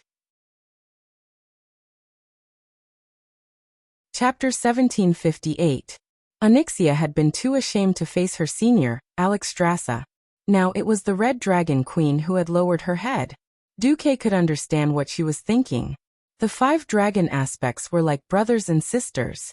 Not only were they brothers and sisters from the progenitor dragons, but they were also companions who had been blessed by the Titans to become higher-level dragons. Killing Neltharion once was already an unbearable torment.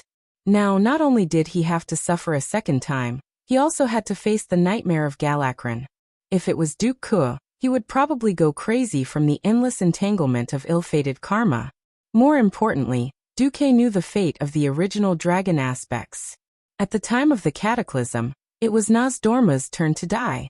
What was even more cruel was that not only did Duque know, but Nozdorma himself also knew. It was as if he had an incurable disease. Yet he still had to remain silent and walk step by step to the end, waiting for his destruction. It was definitely not a good feeling. However, the Bronze Dragon King had not said a word from start to finish.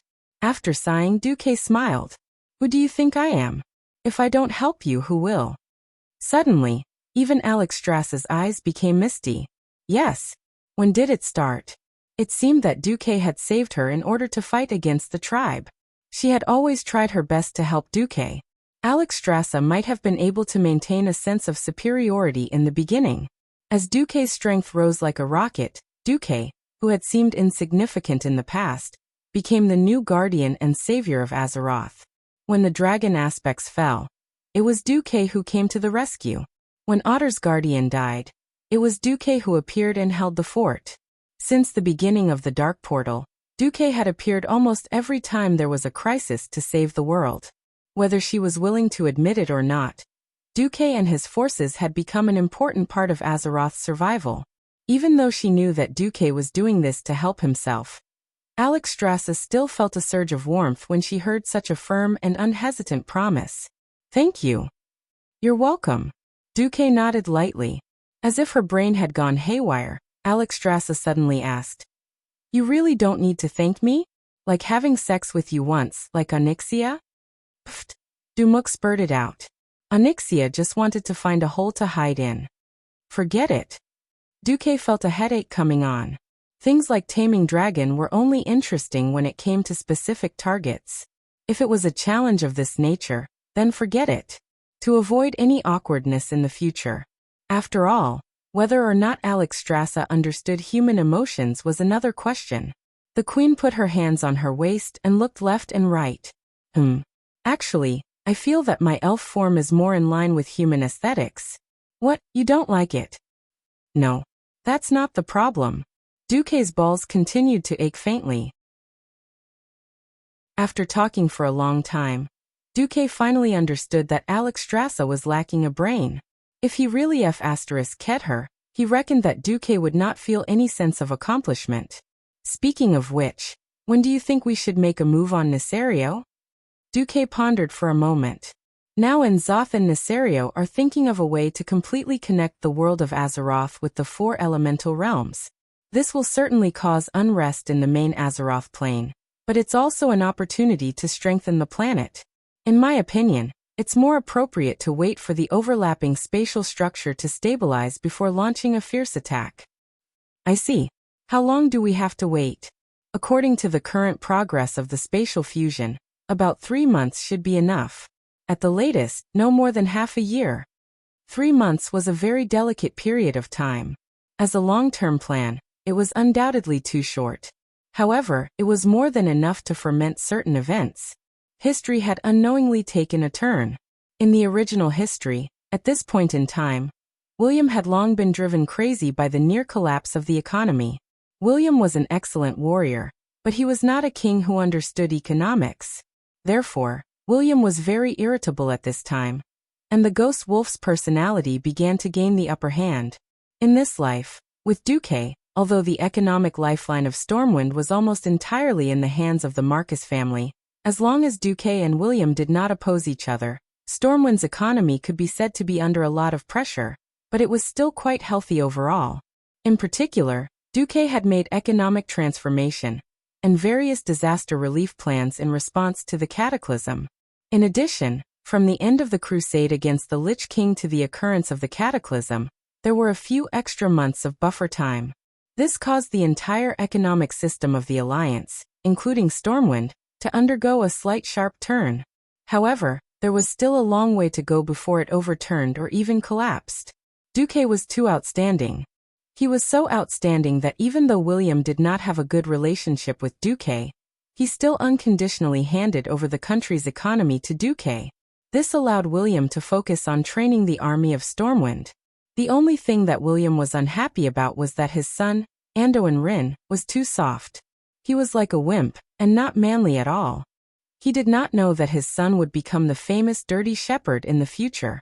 He would always believe in Brother Spring and resurrect hundreds of Alliance soldiers on the spot.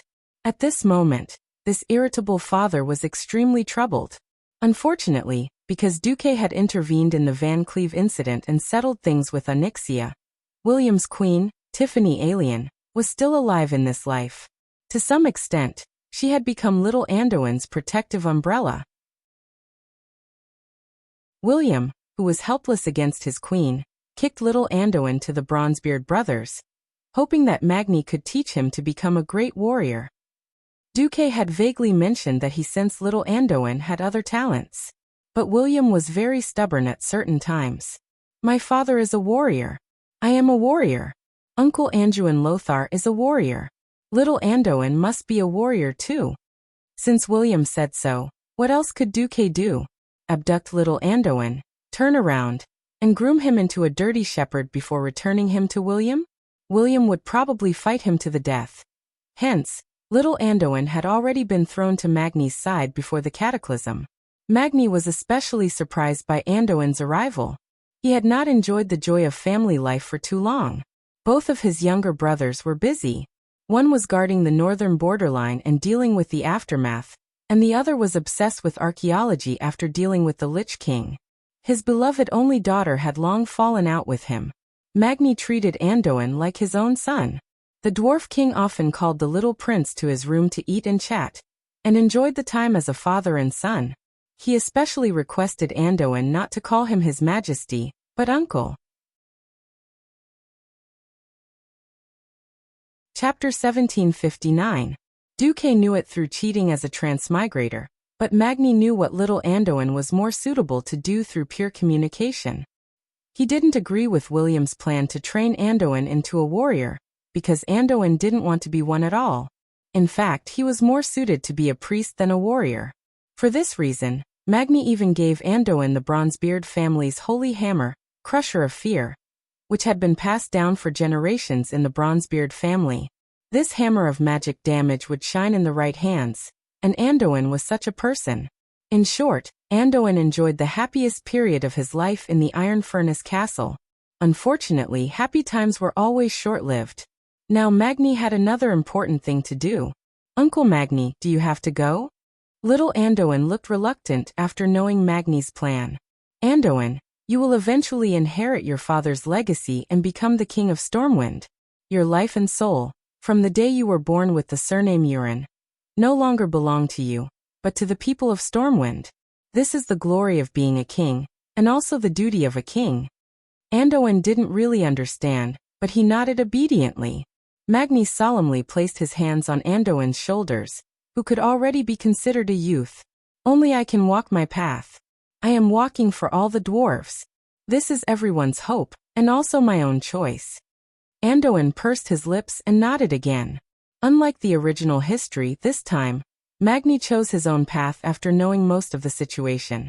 Under the guidance of Rock Warden Alcavan, Bulang didn't have to spend much effort to find the designated stone slab in Odor.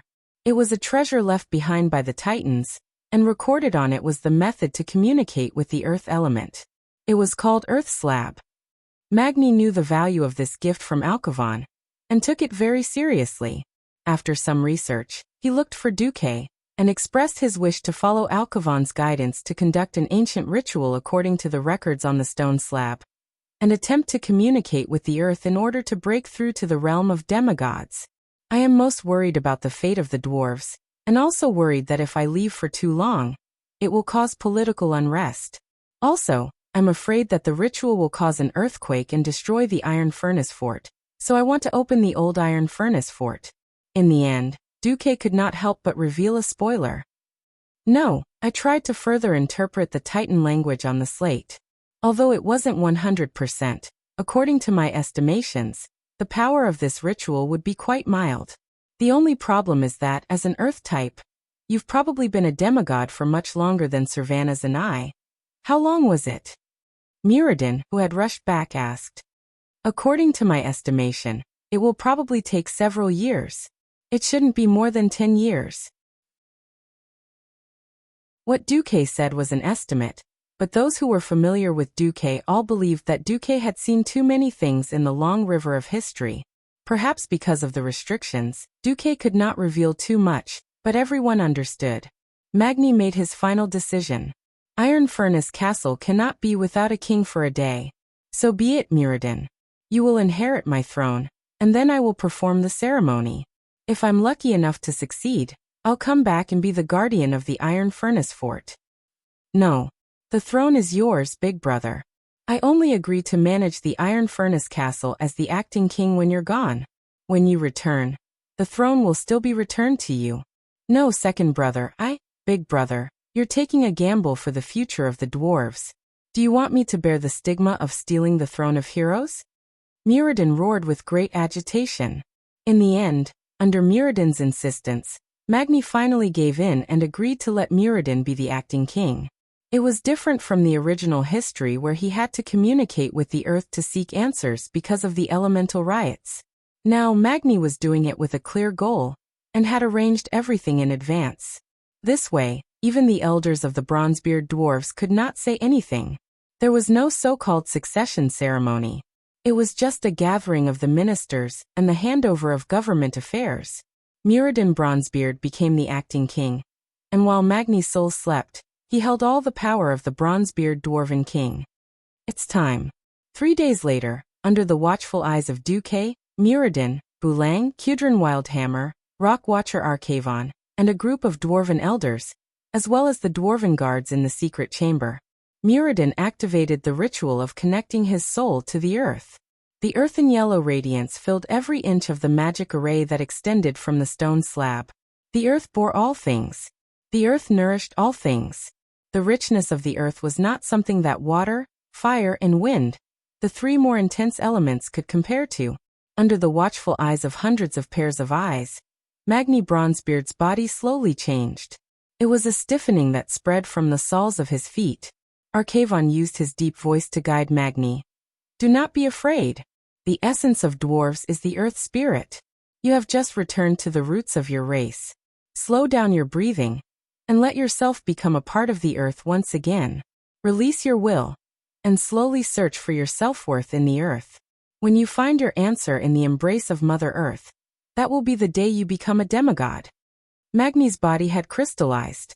In less than 5 minutes, from his feet to his waist, then to his chest, neck, limbs, and finally even his head had turned into diamonds.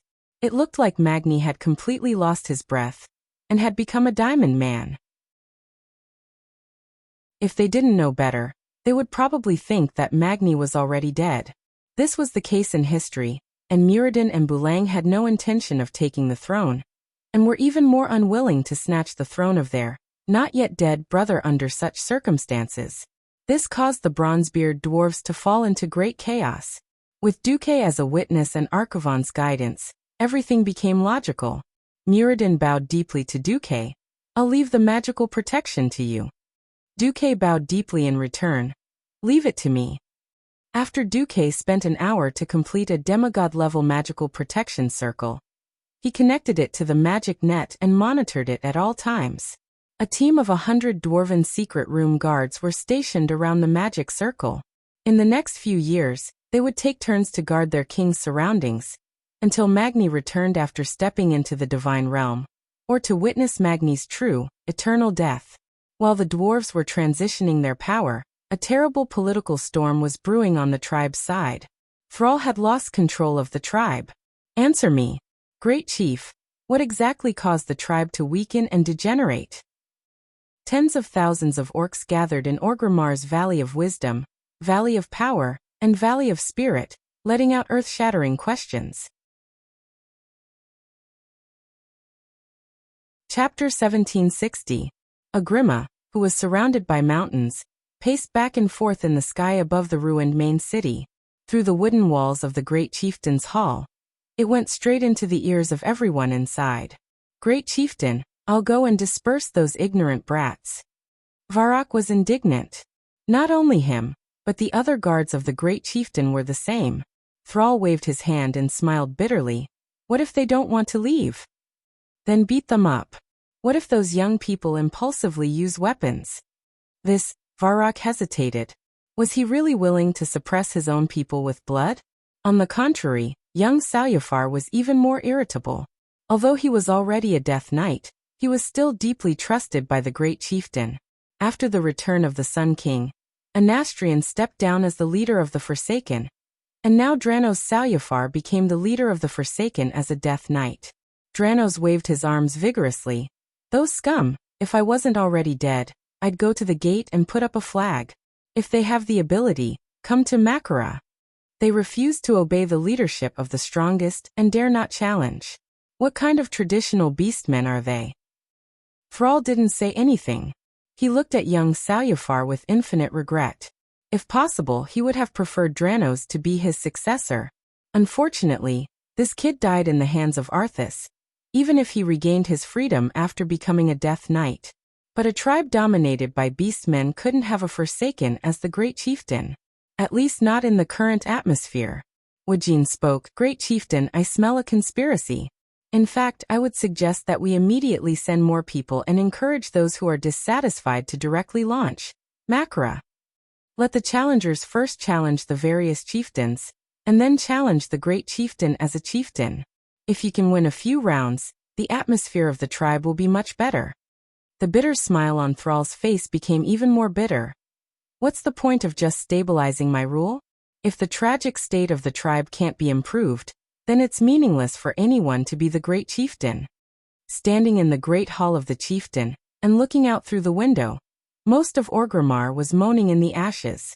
Even though Thrall had used his power to suppress all the violent fire elementals, more and more scattered fire elementals still managed to invade Orgrimmar during the elemental disaster. bringing even more destruction to Orgrimmar. By the time Varrock and the other Horde bandits had killed all the Twilight believers, half of Orgrimmar had been destroyed. What made the tribe leaders even more depressed was that the entire territory of the tribe had been hit by the elemental disaster, and even more serious, the cataclysm. The Nushui River, which separated Duroder and the Barren Land, swelled due to tectonic movements and flooded a large area in the central and western part of Duroder. It became the Nushui River Basin, which was divided by crisscross pools. A terrifying trail of lava cut through the Barren Lands from the northwest to the southeast. Now that place was called Great Rift Valley. The southwest of the Stoneclaw Mountain area was originally under the control of the tribe. A sudden volcanic eruption completely destroyed an important town there, and more than 5,000 people lost their lives. Now it had been renamed Coal Valley. The Thousand Needles and the Flashing Plains were flooded. At least, most of the areas in the Thousand Needles were controlled by the tribe. Those were the simple losses from the disaster. What happened next was the real headache. The Desolate Land, which was conquered by the traditional orcs who migrated from Galan and Nagrand. The originally barren wilderness was gradually brought under the jurisdiction of the tribe. Even if Gruul didn't listen to orders, it was still under the control of the tribe. The cataclysm changed the landscape there, and a new green basin was born in the center of the Desolate Land. The unexplainable crustal changes, and the transfer of life energy, made the barren land there suddenly green. The trees inside grew wildly. This attracted the attention of the Cenarian Circle. The Night Elf Druids of Fandral Staghelm and the Tauren of Thunderbluff both chose to settle there, which undoubtedly increased the territorial conflict. In turn, because Thrall sought to solve the problem through dialogue, this angered Gruul. The demigod Behemoth was extremely irritable. He felt that his dignity had been insulted. On the other hand, Thrall's protest against the alliance was met with difficulties. Duque had indeed sent a stern inquiry to Darnassus, asking why Fandral led the army into the territory of the tribe without the approval of the alliance. Fandral was a member of the Cenarian Circle and prided himself on his status. He believed that all forests and green lands should be under the jurisdiction of the Cenarian Circle, especially the new green lands. Thus, he flatly refused the alliance's mediation. But could things like identity and race be so easily separated? They were druids, yes, but the problem was that they were night elves first, and then druids. Tyrande almost went crazy with anger. If you're not a night elf, you don't have to look to the alliance for support. Tyrande was also angry. This undoubtedly deepened the existing conflict between the alliance and the tribe. After all, in Northrend's northern expedition, the tribe had lost more than 250,000 troops. However, because the tribe had retreated before they attacked the Iceground Fortress, they didn't get any benefits from the Iceground Fortress. The radical beastmen, led by Garrus, felt that the tribe had paid a huge sacrifice for nothing. This was unreasonable, and strongly demanded that the Northwind Tundra of Northrend be part of the tribe's territory. Duque didn't express his opinion on this. This time, it was Collego's turn. As the new Dragon King of the Blue Dragons, Collegos might be a scumbag, but he wasn't careless when it came to the interests of the tribe. He directly announced that the Northwind Tundra had been the hunting ground of the Blue Dragons since ancient times, and that the Warsong Beastman deserved to be slaughtered by Maligo's subordinates. If the tribe intended to occupy the Northwind Tundra, it would be seen as a declaration of war against the Blue Dragons. The five-colored dragons were of the same breath. Now that the Blue Dragons had set things right, Alexstrasza directly came out to support Collegos. She also announced to the tribe that if the tribe wanted to occupy the Northwind Tundra, the Dragon Slumber Temple would not sit idly by. This time, Garrus was completely deflated. He shamelessly asked Thrall to ask Duque for the Grizzly Hills. In the end, before they could even negotiate with the alliance, Thrall rejected him. The attack on the Grizzly Hills was basically handled by the main force of Stormwind, led by Varian. Even if it was incorporated as territory, Stormwind would have priority.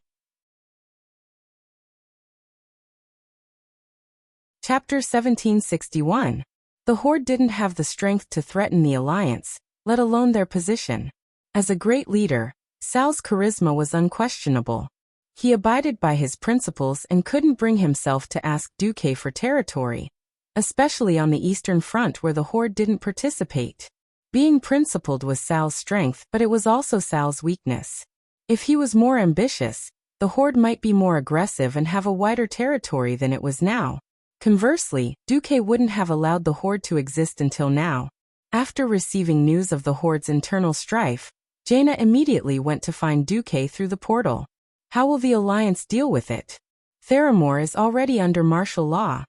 In this life, Jaina didn't have any sympathy for the orcs because Duque deliberately tricked her when she was young.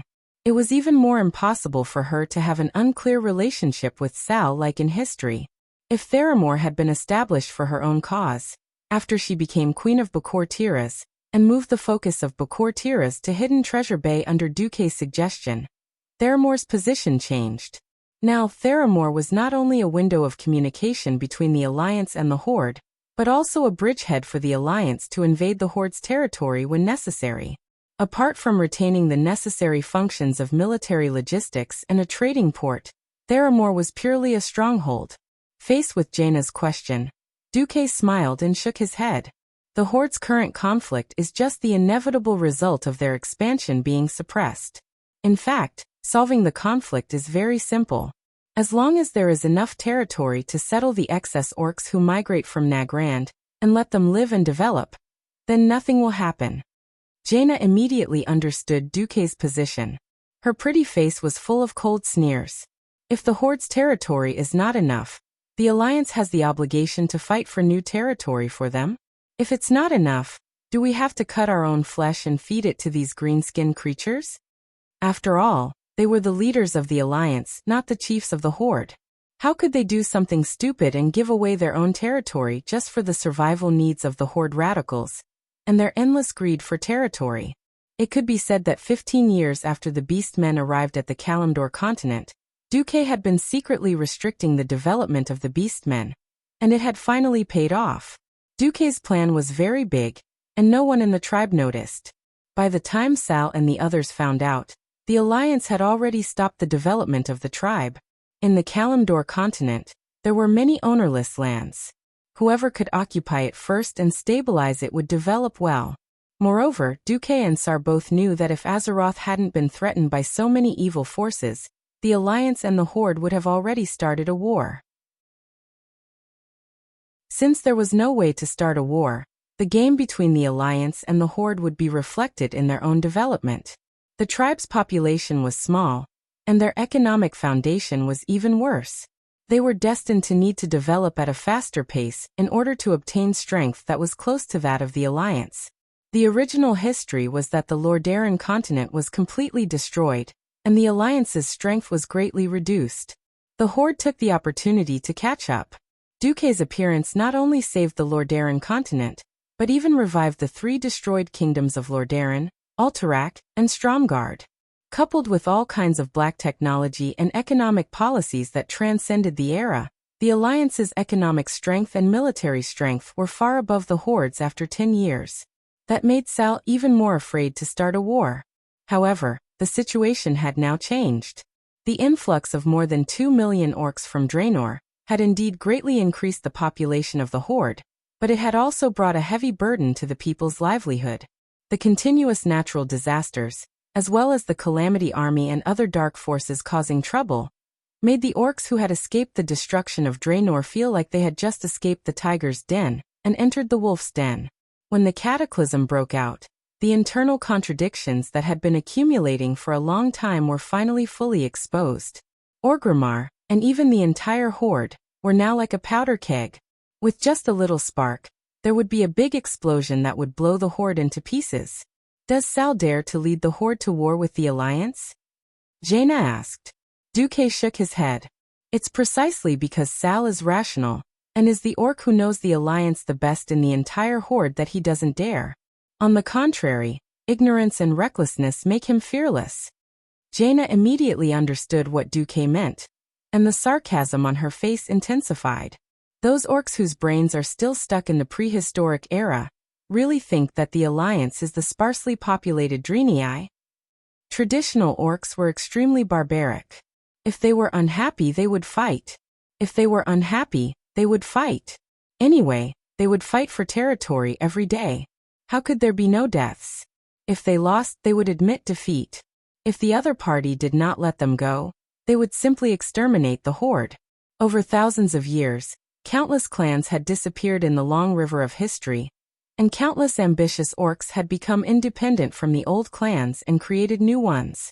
Back then, the orcs had established the old horde, launched a war against the Draenei, and won. In fact, there were several important reasons.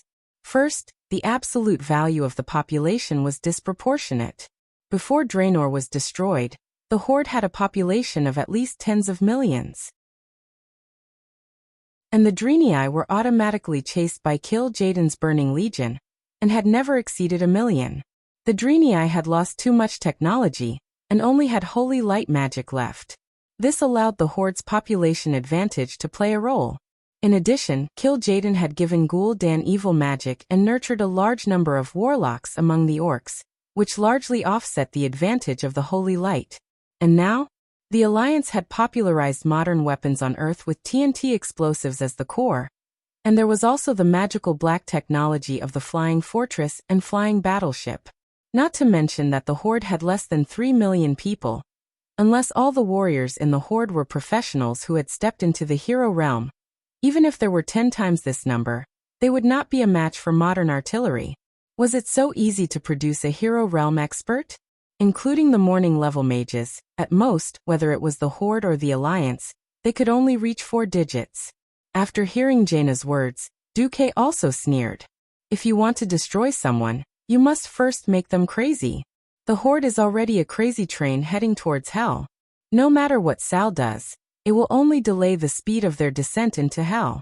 If we don't fundamentally remove the influence of the traditional orcs, the horde is destined to be destroyed. As Duque concluded this, Sal, who was in Orgrimmar, turned his head and pointed at a stack of documents. Do you see this? Even the horde's reports for recording important events use the Alliance's paper. Do you really think that the Alliance's lead over us is in a single area? No.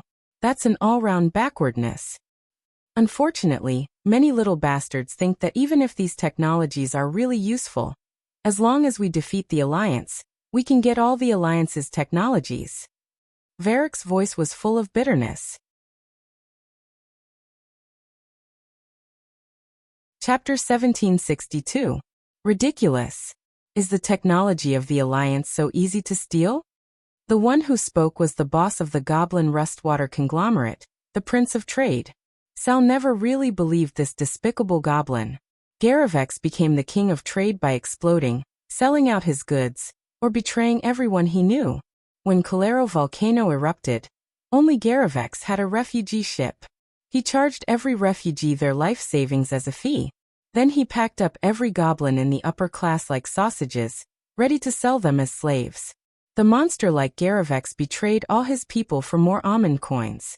During the Second Dark Portal War, he became the chairman of the Copper Street Joint Venture, a consultant of the Tinkerers Alliance, an important goblin in the Trade Alliance, and the second richest person in the Rustwater conglomerate. He called himself. After a few months of plotting, he killed the former king of Trade Marty at a banquet. Through various pretenses and small businesses, he owned most of the former's property in the Trade Alliance, stole the land under his name, and finally became the new king of trade. If the Alliance hadn't ruined all of this despicable guy's businesses and sealed off all his bloody ways to make money in the Alliance, he probably wouldn't have become the Alliance's mortal enemy and turned to the Horde. In fact, although Sal disdained to steal the technology of the Alliance, he never stopped Garavex from sending people to steal technology from the Alliance. Unfortunately, corpses hung from the walls of the Alliance's factories and research institutes from time to time, as well as Garavex's temper every once in a while, proved that the goblin leader's plans had failed again and again. Duque had set up the magic net in every new technology research and development center, and every major factory in the Alliance. Those soul guards who never needed to sleep monitored every corner of every important place in the Alliance through the magic net. Except for no more than 20 gnome craftsmen, including Jurbin, no one in the entire Alliance had a complete set of new technology. The most frightening thing was that the greatest inventor and leader of the Alliance's new technology happened to be Duke Marcus himself. If it was someone else, they might be able to cut off the Alliance's momentum through abduction, or even assassination. But this scummy goblin leader would never be able to deal with the real demigod of Azeroth. The Alliance could export a lot of products to the Horde, but they would not export any new technology that was close to the forefront of the Alliance's technology. The gnomes, with their vile personalities, only had the ability to steal and modify. When it came to research and development, the gnomes were far superior to the gnomes. For example, the flying battleships. Until now, the gnomes had yet to create a flying battleship that could fly for 100 hours without any accidents. The Alliance had already begun to develop the third-generation propeller and Titan anti-gravity hybrid flying battleships. Anyone with a brain would feel despair at this gap. However, the group of Nagalan orcs, who only had cold weapons in their minds and were close to primitive people, still had fanatical confidence. They firmly believed that if there was anything that one person couldn't solve, it could definitely be solved with 10,000 people. If they couldn't win, it was only because they didn't have enough determination and not enough people had died. Of course, in theory, once they started a war with the Alliance, as long as they used up the Alliance's ammunition with human lives, they could drag the Alliance into hand-to-hand combat, which the Beastmen were best at. But was this possible? Coincidentally, at this critical juncture, the traditional orcs, who were the mainstream of the tribe, issued the strongest voice of resistance so far. If they didn't do anything, this sound would soon become the only melody in the tribe. Sal felt a sense of sorrow that suffocated him. At this moment, a messenger came, followed by a group of soldiers, each soldier holding a thick stack of report envelopes in his hand. Each envelope was marked with a blood-colored feather that represented urgency. Sal's heart sank. The changes in geological conditions that had occurred in various places due to the catastrophe were the results of the Wyvern Scouts' inspections. And these reports were the tribe's losses. Even if he didn't want to think about it, he knew that this was only the first wave. Put it down. Sal ordered a little dispiritedly. Sal, Wajin, and even Varrock sat down together and read each report as quickly as possible. They marked the losses on the sand table map of the chieftain's hall. After half a day, the result was shocking. Since the day of the catastrophe, more than 100,000 tribespeople had died. Some died in the disaster, and more than 70% died under the raging elementals. There were reports of patrols and garrisons being attacked everywhere, but with the weapons in the hands of the orcs, it was difficult to cause any effective damage to the fire elemental creatures. The shaman was simply in short supply. Sal finally made a decision to convene a small meeting of the leaders. The participants included the troll leader Wajin, the Tauren chief Kane, the forgotten leader Dranish, the prince of trade Garavix, Sal's advisor, the old orc warrior Eitrig, and Gurus Hellscream. I think everyone knows what has happened to the tribe recently. Sal opened the meeting first. Gurus crossed his arms over his chest, his face full of displeasure. I know. The territory we conquered in the north was shamelessly stolen. The Alliance refused to share the spoils of war with the tribe. And the damn black lizard, Nesario, because of his personal hatred with the Dragon Guardian and the Alliance, launched a revenge on the entire planet, implicating the tribe. Wajin couldn't help but say, "Young man, don't talk nonsense. The evil ancient gods have never stopped conspiring to destroy the world. Whether there is an alliance or not in this world, it will still." Sal interrupted the troll chief. "Forget it, Wajin. We have more important things to deal with." Dworkin gave Gurish a death stare, and finally fell silent. Gurus snorted coldly and didn't even look at Wajin. Their behavior gave Sal a big headache. However, Sal forcefully pulled the topic back. "The serious problem we are facing now cannot be solved by swords and axes alone. The earthquake shook every piece of land, and the elemental creatures wreaked havoc in the countryside. I heard our planet Azeroth screaming in pain. If we don't solve this worldwide disaster, not to mention the Alliance tribe, all the creatures on this planet will be finished." This topic was so heavy that even someone as arrogant as Garrosh fell silent. Sal continued. "My spies have just received news that Magni Bronzebeard, the Bronzebeard king of the Iron Furnace Fort, decisively turned himself into a diamond man through the earth slate in order to pursue the power of a demigod. I think it is time for the tribe to make sacrifices and concessions.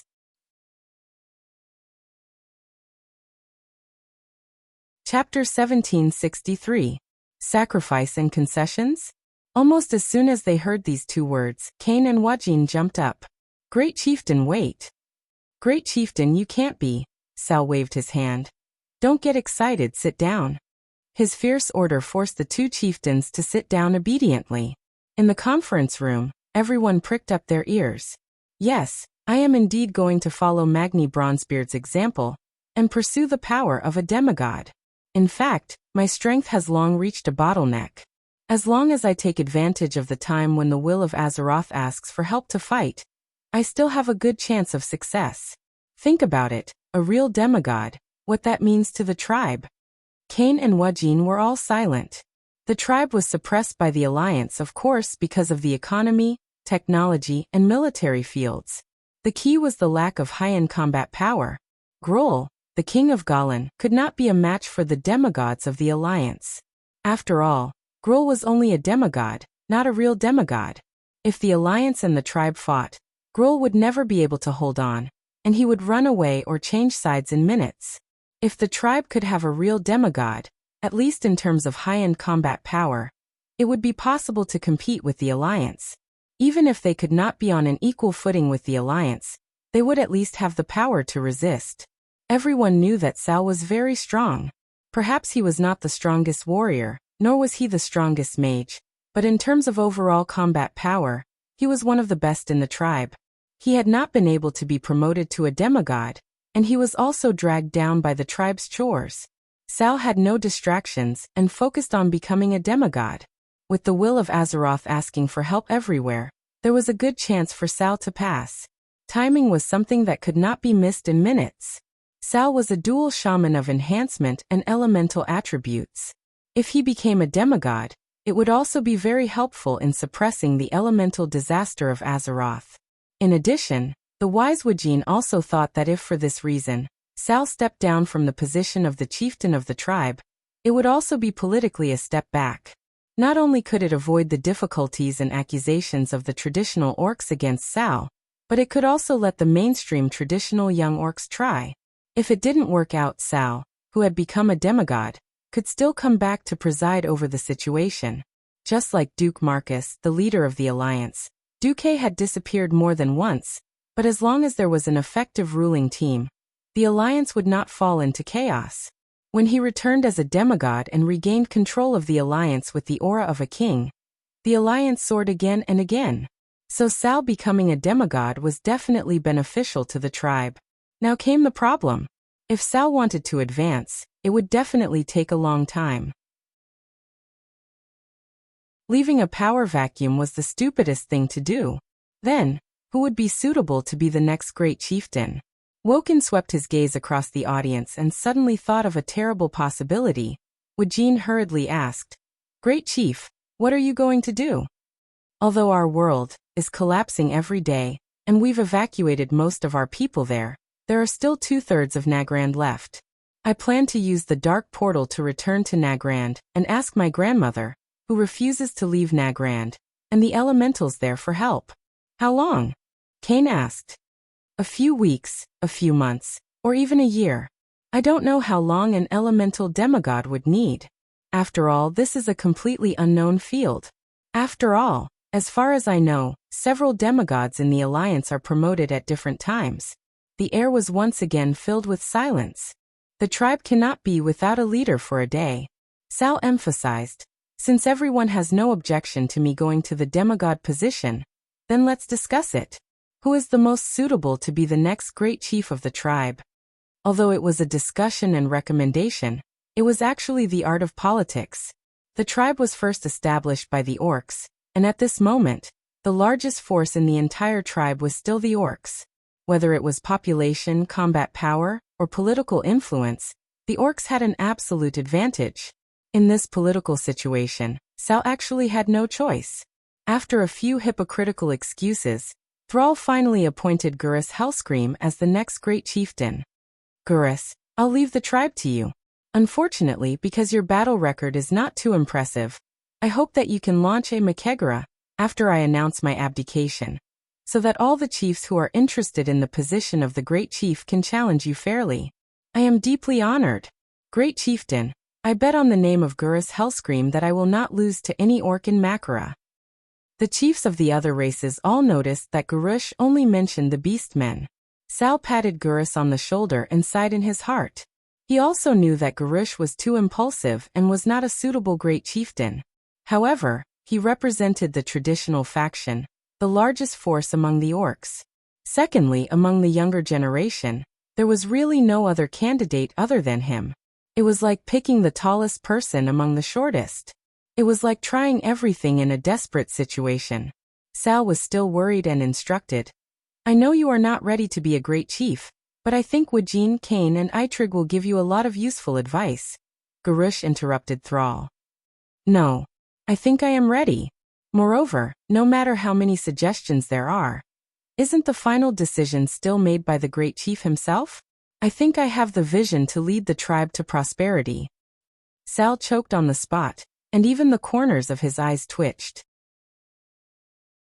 In the end, thousands of words turned into a long sigh, and he lamented in his heart, as long as Gurus doesn't destroy the tribe. This was helplessness, and it was almost the only choice in a desperate situation. Without saying anything more, Sal patted Gurush's shoulder hard, which could be considered a form of encouragement. The news of Sal's resignation as Great Chief was also sent to Duque's desk at once. Everyone knew that the so-called Michaela was just a formality. Among the tribe's peers, no one would be able to defeat Gurus. Without waiting for Duque to be nervous, the other alliance leaders quickly made a proposal. An online throne meeting was immediately held. They were all old faces, and the only difference was that Muradin replaced his elder brother and appeared in the illusory projection. What do you think about Gurus Hellscream becoming the new great chief of the tribe? Duque asked. What the hell? That guy has a screw loose. Muradin was the first to complain. I've had enough of this guy in the Northwind Tundra. How stupid is the tribe to elect such a great chief? The leaders of the alliance quickly reached a consensus after talking for a while. Well, since everyone is of the same opinion, from the day Sal entered the Dark Portal, the alliance will officially launch a cold war against the tribe.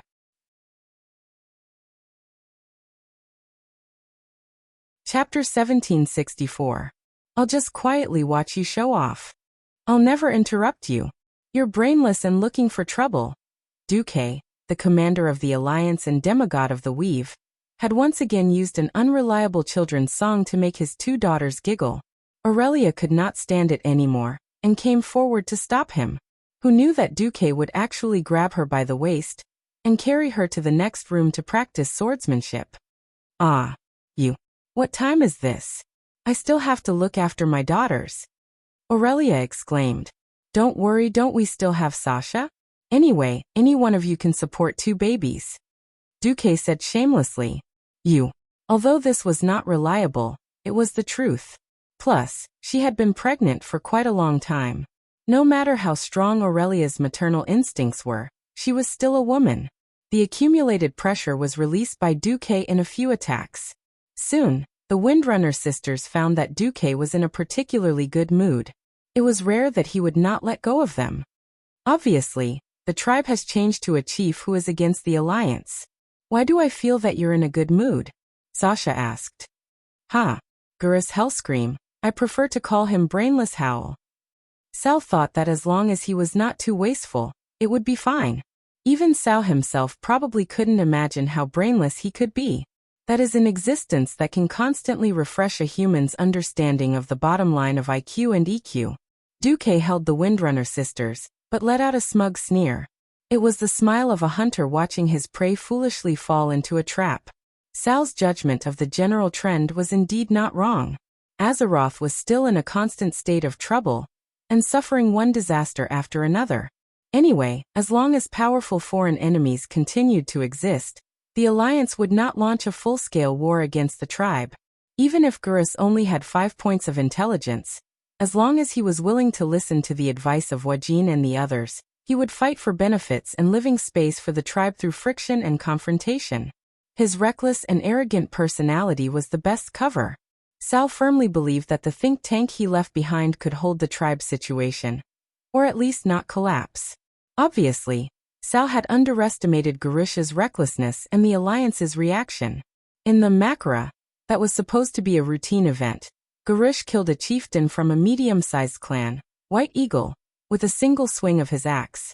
In the death duel of Makara, it was normal for someone to die. The problem was that the White Eagle chief had laid down his weapon and begged for mercy. According to tradition, surrendering was a great humiliation, but the victor should not humiliate the loser and should spare the other's life. Garish, however, despised the other party for being a coward and still killed him without a care in the world. Then Garish made a bold statement. If any chieftain other than the beastmen dares to come down, I will kill every single one of them. This undoubtedly cast a dark shadow over Makara. Everyone knew that the leader of the tribe had to be an orc. When Sar established the new tribe, he promised that the chiefs of other races would have the same status as the orc chief. Wasn't Garish slapping him in the face by saying that? Kane, Wajin, and Delano all had ugly expressions on their faces. Makara ended without any suspense. Among the younger generation, only Delano had a chance to defeat Garish. Of course, the young Salyafar wouldn't tear down his father and Sar's stage. As a result, Brainless Roar easily won with a crushing momentum. He succeeded as the Great Chieftain. After officially becoming the Great Chieftain, Wajin's first suggestion was to issue a notice to the Alliance. After all, the Horde and the Alliance were in an alliance, and the Horde also needed the Alliance's food to relieve the refugees. Sending a notice and hoping that the Alliance would send a king to participate in the Great Chieftain's succession ceremony was etiquette, and a show of respect for the Alliance. Who knew that Garish would refuse? I am the Great Chieftain of the Horde. I only need to get the approval of the Beastmen. It has nothing to do with the other races, nor does it have anything to do with the despicable alliance that once enslaved our compatriots. I didn't immediately start a war to seek justice from that shameless alliance that stole Nascent's land.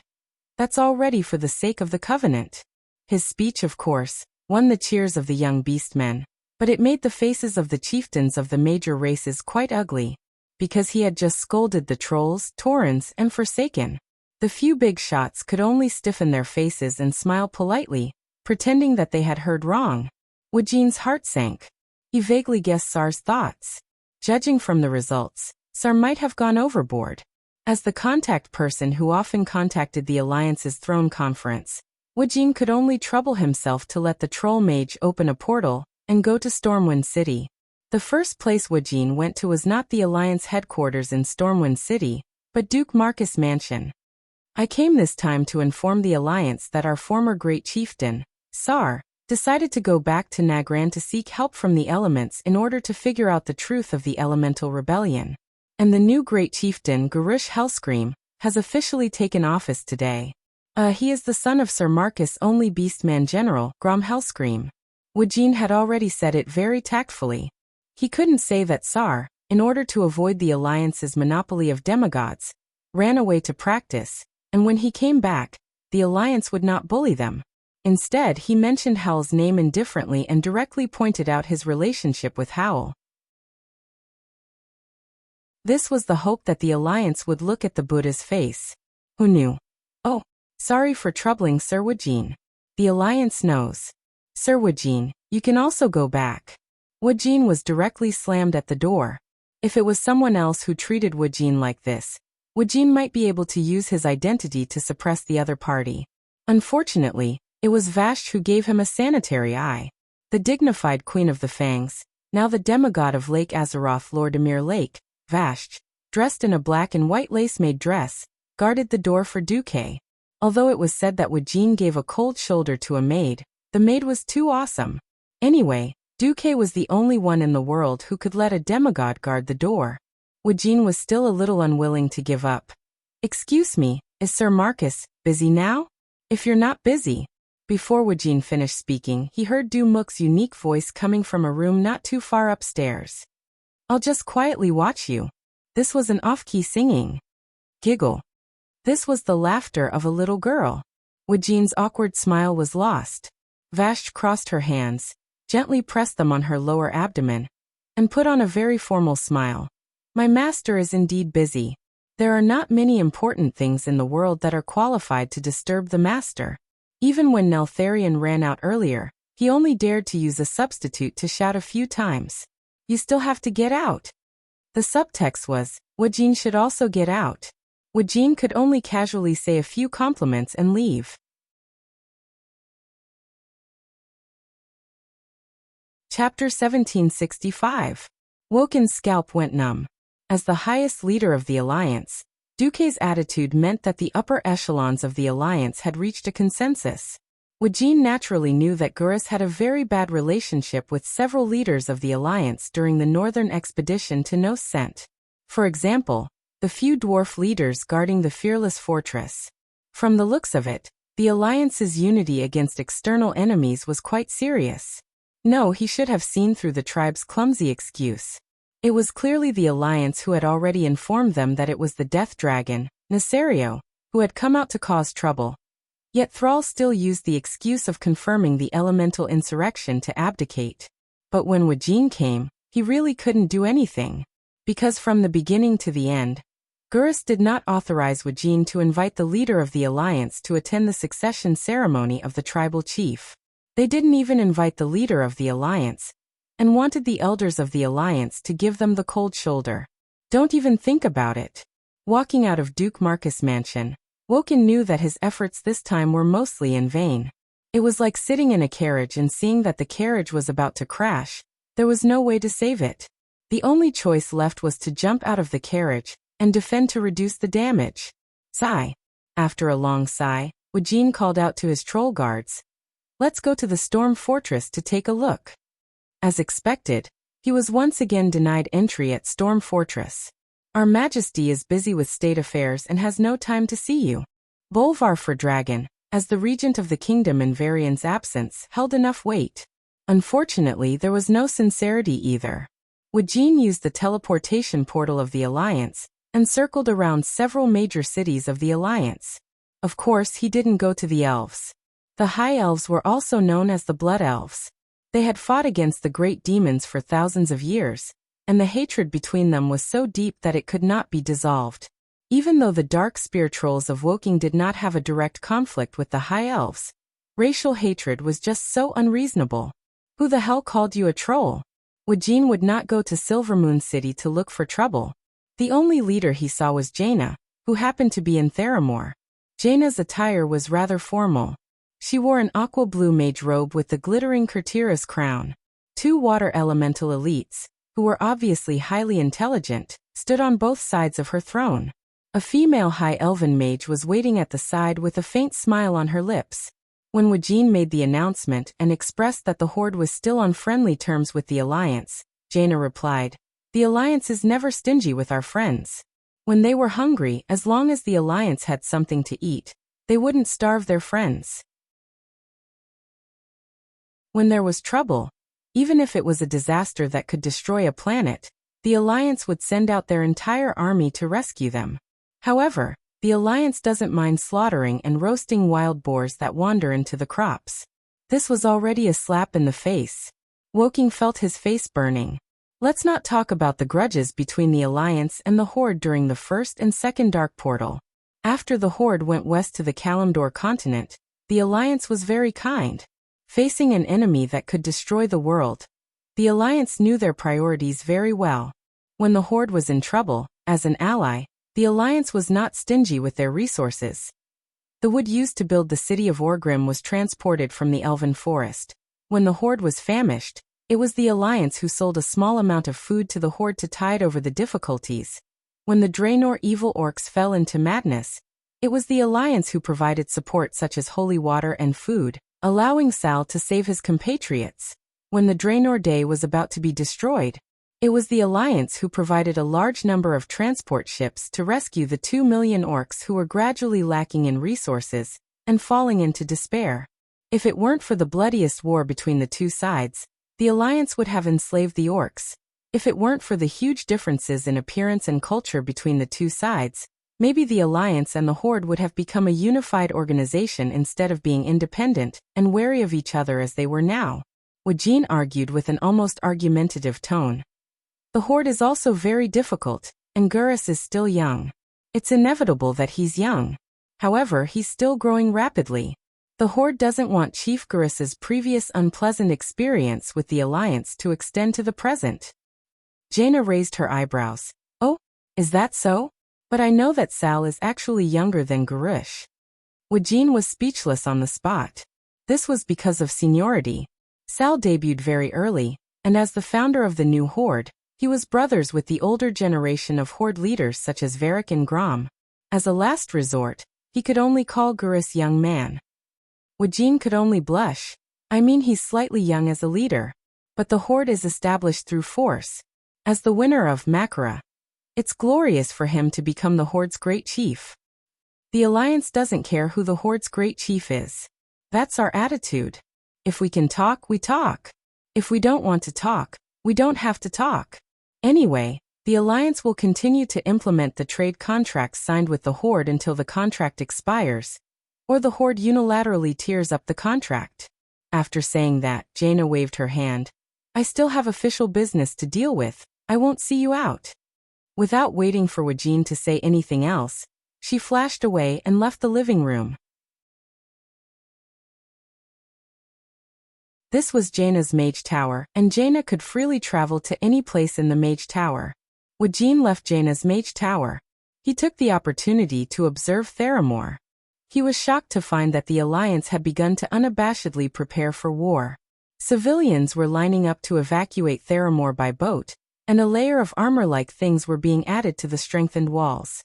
More anti-aircraft cannons were being installed on the walls. The only thing that made Wajin feel a little lucky was that he didn't see any heavy cannons.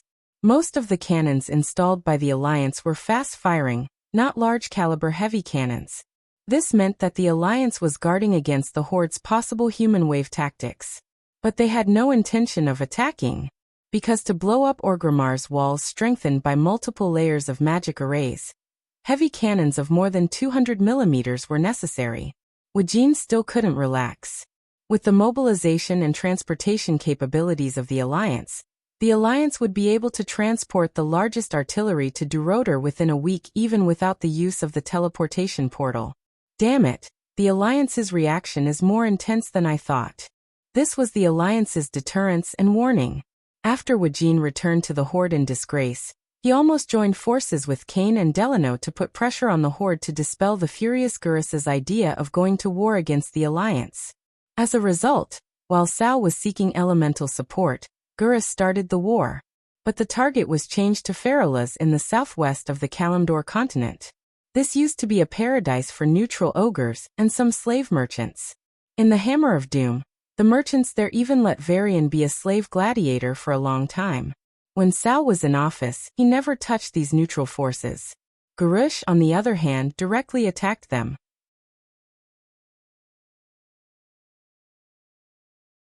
Chapter 1766. When Duque heard that Gurush was attacking the neutral forces, Duque, who had snuck into Theramore's camp, laughed. Is the world black and white? Duque asked Jaina, who was sitting opposite him. I used to think so. But now. Jaina shook her head. That Gurush is just as you said. He's quite retarded. Duque raised his hand, and Solarian poured Duque a glass of red wine. Duque gently swirled the glass, letting the aroma of the red wine waft out. Anyone, any race, whatever they do in the world will be remembered. If this was a world dominated by a single race, perhaps it would be better. Unfortunately, neither the humans nor the orcs are in control of hegemony in Azeroth. It's not impossible to wage war against the neutral forces and races just for the survival of the race. Jaina smiled. However, it will be difficult to attract more races to join the Horde in the future. Just like how the Alliance was never an organization made up of only one race, the Horde was the same. Simply killing would not make more races support the Horde, and it would even alienate the other races in the Horde. The Brainless Roar seemed to be using the most desired war of the younger generation of orcs to obtain the land and resources they desired through conquest. However, these barbarians did not even care about the shamans, nor did they have the concept of sustainable use of resources. Now is not the time. Gurush has not broken the hearts of the other chiefs. Let's focus on solving the internal problems first. Ask Hale. That's to go to grim battle. Ask Bulang to bring the Second Alliance air fleet to cooperate with the Red Dragon Army and the Wildhammer Dwarves. Grim Battle was an abandoned fortress in the east of the wetlands.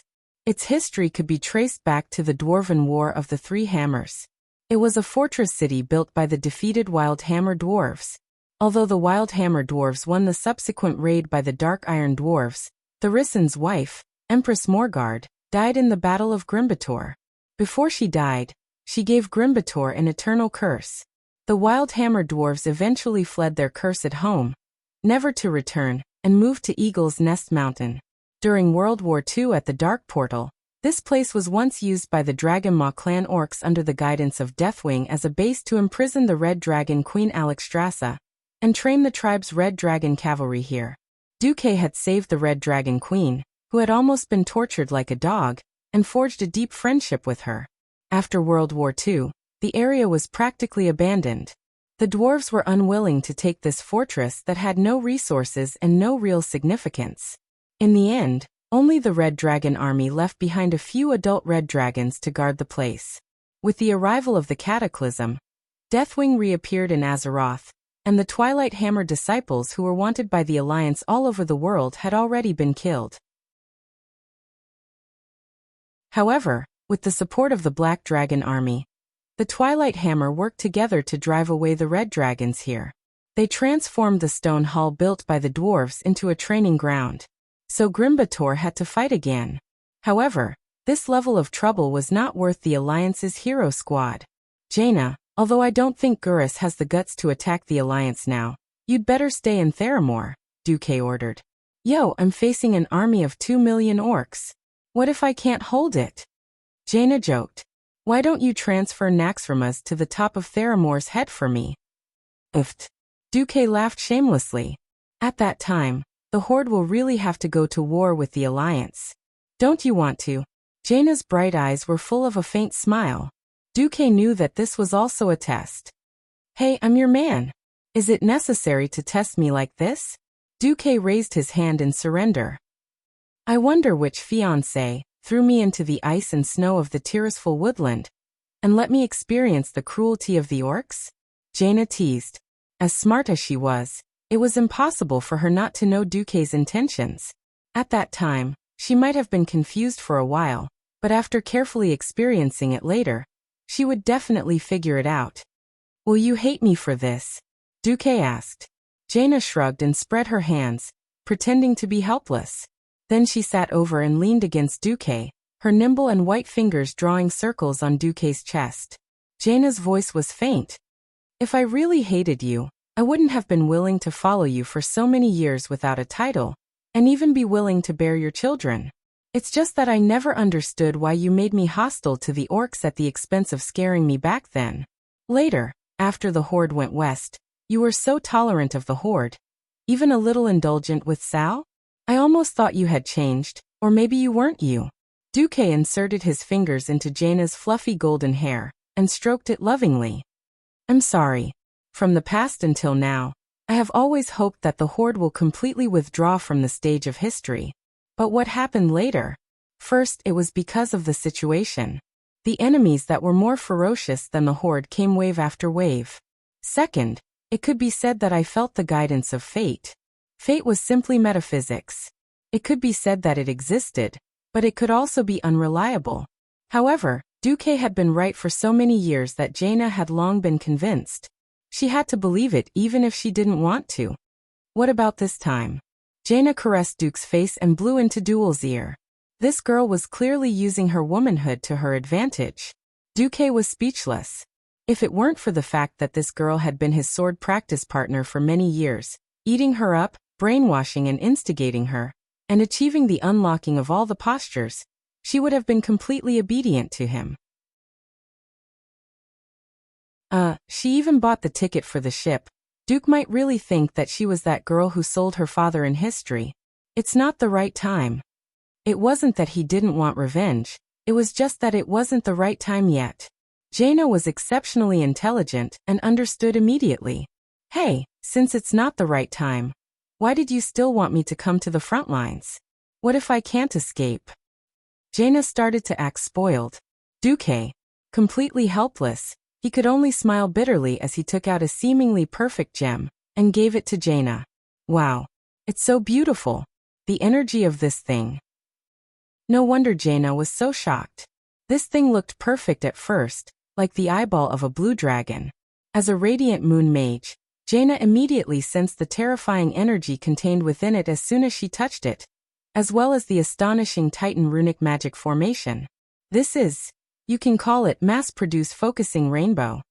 Focusing rainbow? Mass-produced? What the hell was this?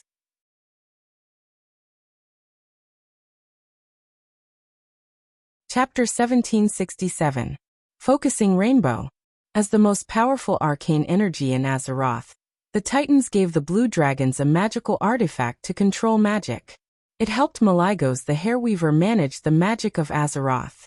If necessary, it could even absorb the arcane energy of the entire Azeroth, but this would make it extremely unstable. Once it exploded, it would be enough to blow up the entire Azeroth into a second Outland. In the original history, in the next important time node Pandaria's Mystery, Gurus Hellscream used the Blue Dragon artifact, Focusing Rainbow, to condense a magic bomb, and threw it over to destroy Theramore like a nuclear bomb. In order to save Jaina, Ronan, the exemplary character of human lousy promotion, sacrificed his life. This is one of the greatest crimes of Garish in history, and because Theramore, which had been operating for decades, was destroyed, Jaina's hair turned white overnight, and she became an extremely extreme, almost crazy person. She was blinded by hatred, and became unable to see the general situation.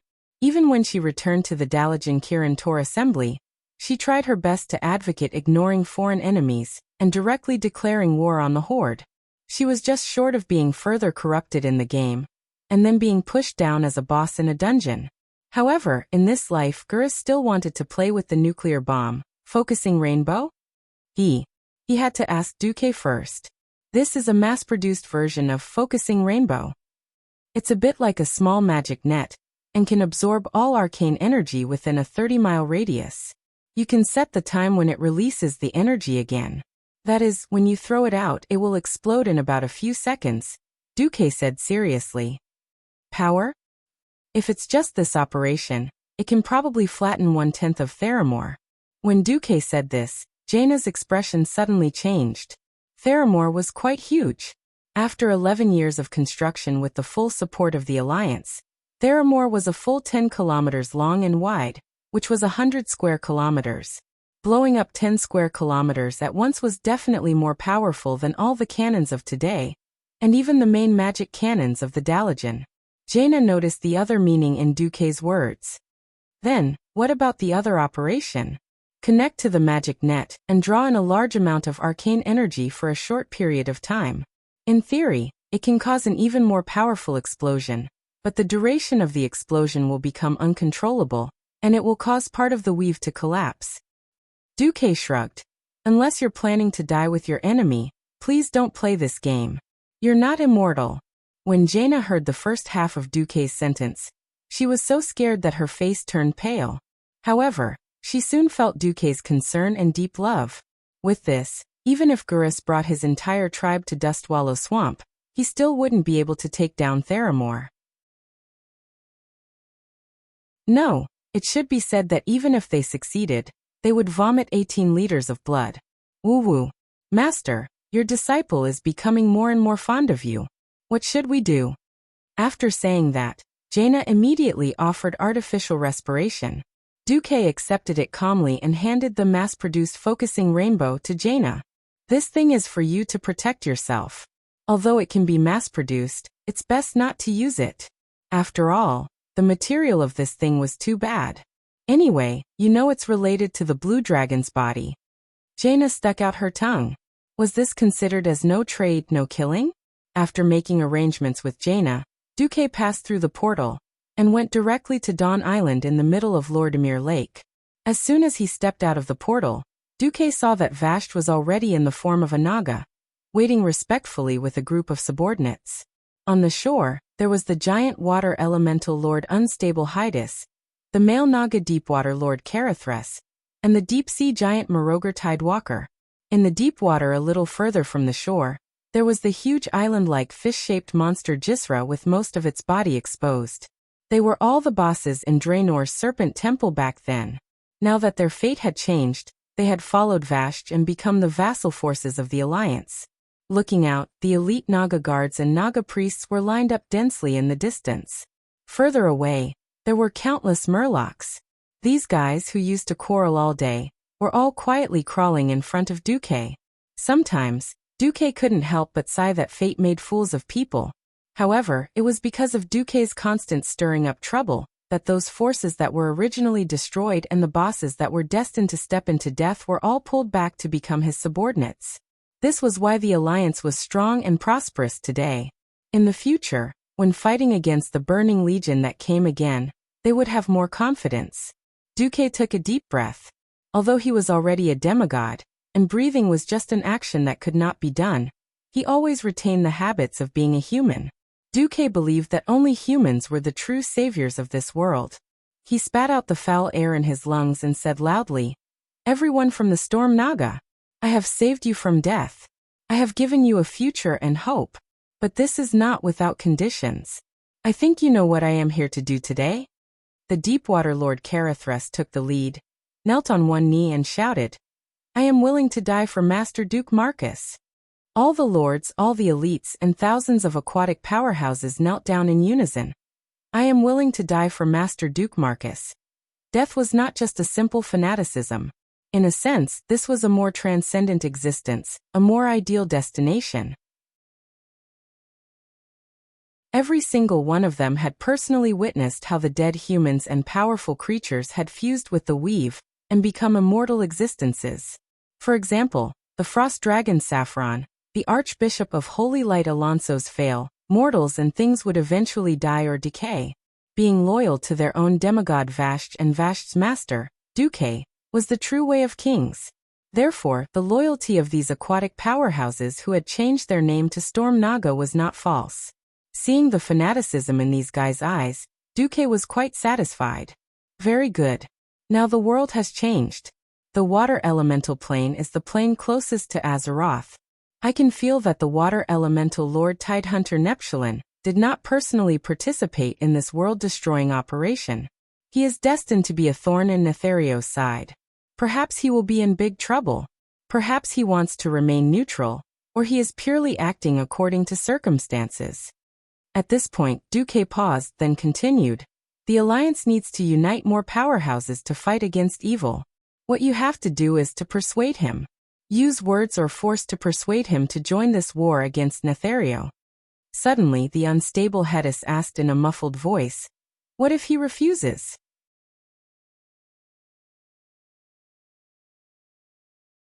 Chapter 1768. Was it another black and white issue? Duque had a slightly strange expression on his face. "That's not important. If he refuses to participate in the war against Netherio, then make him hand over part of his water elemental authority to Vashj. Let Vashj fight in his place. I think if he was rescued from a desperate situation, he would be very happy to do so." When Duque said this, all the members of the Storm Naga clan understood. They could not let the Tidehunters kneel, but if this coward refused to work, then they would squeeze him dry. Vashj swayed her snake tail and came in front of Duque. She crossed her 3 pairs of arms in front of her chest and bowed. "My master, Vashj will obey your orders." Duque did not say much, and Vashj also understood what Duque meant. Anyway, as long as Neptulin was not beaten into a dog, Vashj did not have to do anything. Duque pressed his hands on Vashj's shoulders, and Vashj's body suddenly trembled. After following Duque for so long, she of course knew that Duque did not like non-humanoid monsters. She was also disgusted with her Naga form, but she had no choice. If she did not appear in the form of a Naga, it would be difficult to convince the Nagas and see monsters under her. Duque rarely touched her body in the Naga form. Duque was willing to press her slippery, scaly shoulders, largely because of what he was about to say next. "I'm going back to Vashj. Are you all right?" "Yes, I'm fine." The only part of Vashj's body that did not turn back into a Naga was her head. Her smooth white face leaned down and pressed against the back of Duque's right hand. She intimately rubbed it a few times. I am both Vashj and Master's Saleya. Both of them are me. And it is because of Master that I did not go crazy during those long dark times.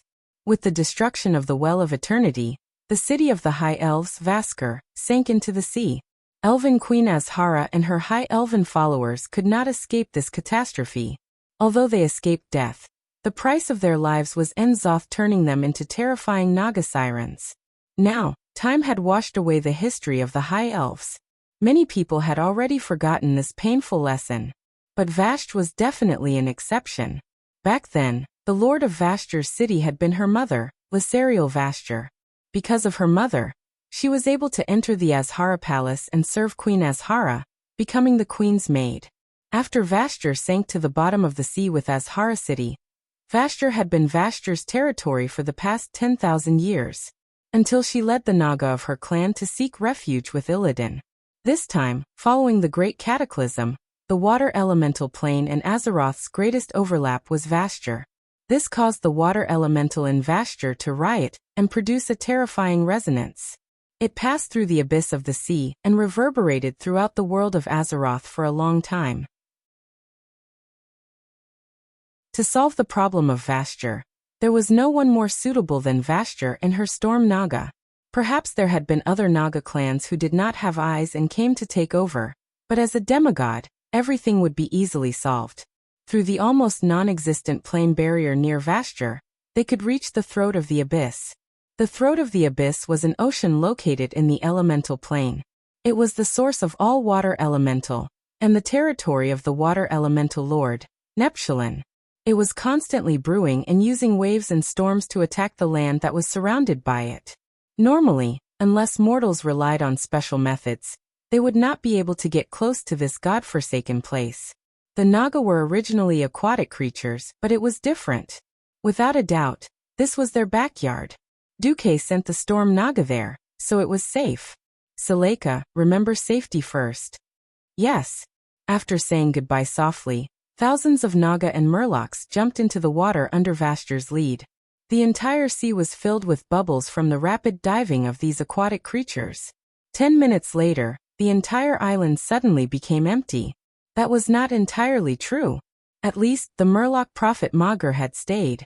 As the leader of hundreds of thousands of Murlocs, he was already Vashjr's other deputy, and his position was only below the Deepwater Lord Karathres. Look after Lord Emir Lake. Understood.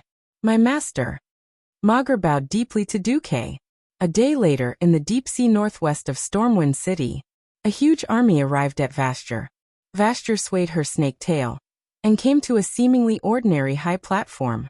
She raised her hand and gently wiped off the thick moss on a stone tablet. If not for her actions, anyone would think that this stone tablet was an ordinary deep-sea stone.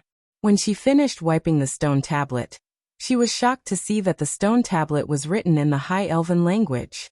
This tablet commemorates the benevolent leader, our beloved Lady Lysarel Vashjr. For 100 years, she has guided the people of the glimmering city, Vashjr, into an era of endless prosperity. May she and her daughter, the dazzling Lady Vashjr, continue to illuminate the way forward for our people in the darkness for the next 100 years. Vashjr seemed to be muttering to herself. It was the Naga's special sound wave language underwater. My master, the one who truly illuminates the way forward in the darkness is you, not me. And Vashjr is my surname, not my name. My name. Forget it, from the day you saved me, I am Vashjr Ubateria Vashjr. Vashjr smiled gracefully, and then there was no trace of a smile on her face. She raised her trident high and pointed it forward. Storm Naga. Attack. Destroy all who resist. The queen's clear voice spread throughout the dark underwater world. Beside her, Karathres, who was even more burly, raised his weapon. Attack. Destroy all who resist. Tell those thieves who is Vashjr's master. Attack. Thousands of voices responded. They converged into one, and then turned into an incomparably huge war machine, beginning to rush into every corner of the underwater city of Vashjr. The surrounding water constantly fluctuated greatly. With the scouring of the underwater turbulence, there were red waves everywhere. Vashjr was like this. Just like her current position, she did not participate in the battle. She stood on the triangular roof of the tallest temple in this underwater city, ostentatiously displaying her divine power fluctuations. She was declaring her ownership of this underwater city, and also longing for a challenger with enough weight to appear. Unfortunately, there was none. The one who occupied this place was merely a second-rate Naga clan. She did not even need to do anything. Yesler had already swallowed the guy whose name it did not even know into its stomach.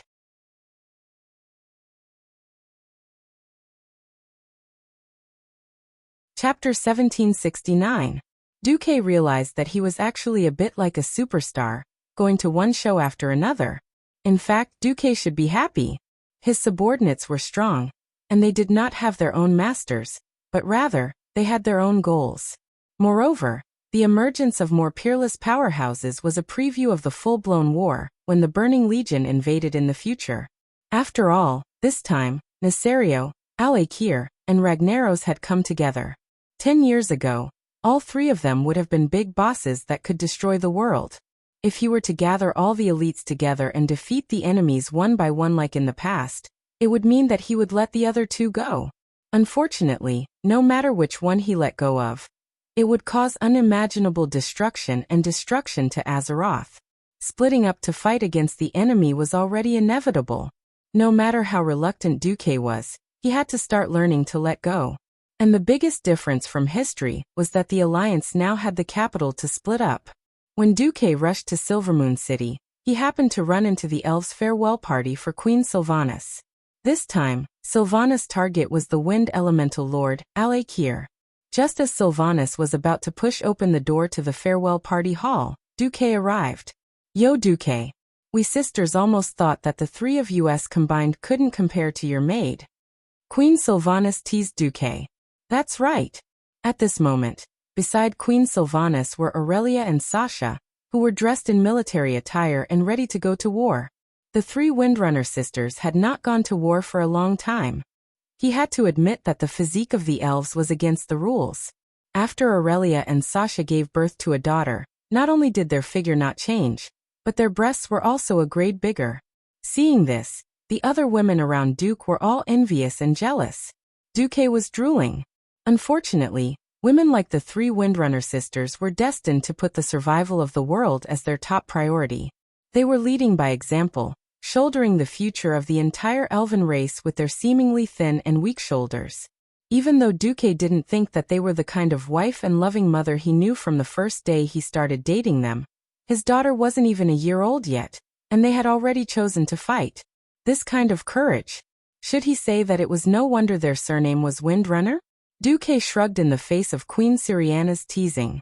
Then he went over to each of them and gave them a hug and a kiss. After a long kiss, Aurelia raised her eyebrows and smiled. How surprising. I thought you would use her as an excuse to stop me. Your name is Windrunner, not Canary. When I first met you, I seemed to see a high-spirited warhorse that was eager to enter the battlefield. Why did I have to bind a gust of wind if it was foolish? I'm already very sorry that I've used my child to hold you back for 2 years. Humph. It's good that you know. Sasha pouted. She looked very cute when she was angry. Duque, don't you have anything to tell us? Queen Syriana asked with her arms akimbo and her chest puffed out. Don't be stopped by trash like Al-Akir. Back then, Sargeras had defeated all the ancient gods and elemental lords, and our future enemy is destined to be Sargeras, who has returned from the bottomless abyss. Duque wasn't looking down on the enemy, but it was a disguised form of encouragement. Al-Akir was strong, but he wasn't the final destination of the three Windrunner sisters. He was just a mountain that they would pass by. Only Sargeras was the real destination that everyone had to work hard to cross. The three Windrunner sisters said in unison, "We understand." Queen Syriana held Duque's arm as they walked out of the farewell hall. In the past, countless elves used to look at Duke with envy and even hatred as he was the man who had taken away their queen's body and mind. However, as Duke became a demigod, all the jealousy and hatred disappeared, and all that was left was admiration. That kind of formulaic speech couldn't attract Duque's attention. Although the elves were applauding and cheering for Queen Syriana's speech, Duque's mind had already flown to the southernmost part of the Tanaris Desert, Uldum. There were a total of 3 Titan bases on planet Azeroth. The other 2 were Uldaman in the Barren Land, and Uldur in Northren's Storm Peak. Mortals knew the most about Uldaman. It was the place where the Titans created the ancestors of the dwarves, rockjaws, and earth spirits. It was because the earth spirits were cursed with flesh and blood that the dwarves of today came into being. Otter was the place where the Titans left the guardians on the continent of Azeroth lived. It was once filled with the storm giants and their slaves, the crystal puppets. It was also dominated by the ancient god Yogg-Saron. With the battle of the allied forces, Uldur had been liberated. Even the guardian dragons and the Titan guardians knew very little about Uldur. With the consent of the guardian Torim, the leader of the alliance was able to ask Uldur's central computer again. According to Uldur's records, it was confirmed that Uldur used to be the Titans' climate research center in the world of Azeroth, and perhaps it still was. It might still contain the blueprints of the Titans' transformation of the world, including mountains, rivers, seas, and all kinds of creatures. Before the cataclysm, the Titans set up an extremely complicated and powerful Titan barrier for the entire Uldur. Even the Titan guardians themselves could not enter it. But with the collapse of the Azeroth elemental barrier, Uldur became accessible for the first time in 25,000 years. For Nesario, who was keen on creating new species of dragons, such as the Twilight Dragon, there was mysterious information he could not refuse. There were a total of 3 core areas in Uldur. One was the Hall of Origins, that had mastered the mysterious power of the Titans. Due to Duque's special instructions, the archaeological team belonging to Bulang Bronzebeard had gone deep into the Hall of Origins of Uldur as soon as possible after the cataclysm. According to the preliminary reports, this pyramid covered in sand and gravel was a place that archaeologists dreamed of. Precious ancient relics and terrifying automatic defense systems could be seen everywhere. But according to the ancient language on the stone tablets discovered at this stage, archaeologists suddenly discovered that there was an even more important treasure hidden in these halls. A secret that could threaten the entire Azeroth, a weapon of mass destruction that could recreate all life in Azeroth. The leaders of the Alliance believed that the invaders of Uldur, led by Nesario, obviously knew this secret and hoped to use this treasure as a weapon. Finding and protecting the Hall of Origins was no longer just an academic need.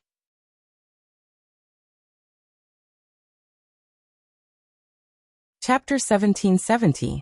Therefore Brian Bronzebeard, Illyria, Riataline, Hadgeron Brightwing, and Millhouse Manastorm would be in charge of the path in the Hall of Origins. These 5 hero-level powerhouses were Brian Bronzebeard, Illyria, Riataline, Hadgeron Brightwing, and Millhouse. In the Uldum region, there was also a new race, the Catmen. During the creation of the world, the Titans also created a mysterious race, the Catmen Torvil. They were used to guard the Titans' research facility in Uldum, and Torvil's Lost City was where they once lived and fought. But with the appearance of the wind elemental plane, Torvil, which was the closest to them, naturally became their first target to conquer the world. The main opponents in the Torvil dungeon were the Catman General and the Spiritual Leader, but the final opponent was the culprit sent by the Wind Elemental Lord to bewitch the Torvils, Hiamat. Torvil's Lost City was the stronghold of Nephiselt. Nephiselt was one of the Catman Torvils, and the flesh curse had turned their stone skin into flesh. In fact, almost as soon as the cataclysm happened, Deathwing's forces infiltrated Uldum faster than the dwarven archaeologists. Torvil swore allegiance to Deathwing in exchange for a chance to remove the flesh curse. After signing a dark contract with Deathwing and his army, Nephiselt Torvil, who had regained their stone skin, retreated to their ancient capital, the Lost City, in the Venel River Delta, and continued to threaten the entire Uldum. However, after the curse was lifted, the gang of Torwils turned around to bite back at their benefactor. Even so, because Nephiselt had already signed a dark contract, the distortion and malice in them could never be removed. The Lost City was easy to defend and difficult to attack. The periphery was surrounded by steep mountains and swamps filled with crocodiles. Even if there was no garrison in the city, it was difficult to invade. What was worse was that the commander of Nephiselt was Lord Southwind, Hiamat, who had given them new power. She was one of the most powerful servants under Deathwing and Al-Akir. Even though he was a powerful enemy and an unshakable general, the fact that Hiamat appeared in the Lost City might also be an opportunity. After strengthening a large number of troops and corrupting Nephiselt, he did not have much power left. A truly powerful team of heroes might be able to sneak into the city and assassinate Lord Southwind before he recovered his power. This task was given to Sasha. She would team up with Merid, Vanessa, Sally Whitemane and Solarian, the great astrologer, in order to complete the mission quickly. The teams formed by these two groups of heroes were just side divisions. Their main force was still dealing with the wind elemental Lord Al-Akir. If Al-Akir was at his peak, Duque wouldn't have dared to let Queen Sylvie face him. In fact, after the World War 25,000 years ago, whether it was the four great ancient gods or the four elemental lords, after they died once, they were no longer as brave as they were in the past. Thus, Duque sent out Sylvanas, Gavin Rad, and Stormwarden Amaron. The three of them would head straight for the Wind God Throne located in the void southwest of Uldum. In the past, the Wind God Throne only existed in the Wind Elemental Plane. It was the lair of the Wind Elemental Lord Al-Akir, floating high in the endless sky wall. Now the barrier of the Elemental Plane had been broken. In order to prevent Al-Akir from wandering freely in the Wind of Azeroth, it was a good idea to take the initiative to attack. Otherwise, when Al-Akir tamed all the winds in the southern sky of Kalimdor and gathered the fiercest storm, it would be too late. His appetite couldn't be too small. Obviously, cleansing all life in Uldum and occupying the mysterious Titan creation, the Hall of Origins, would only be his starting point. When he and Ragnaros each controlled all the wind and fire elements in Azeroth, that would be the real world-destroying cataclysm. Even without Nesario, who controlled the earth elements, taking action, they alone could destroy all the creatures in Azeroth. Flames burned everything. Strong winds suffocated all living things. Duque had already tested it. In this fantasy world, the wind element was a special element that included air. Taking away the wind element would also mean taking away the air. Any creature that had to breathe was dead. Strong winds alone weren't enough. After all, there were things like the Undying and ghosts in this world. Don't forget that there were also flames.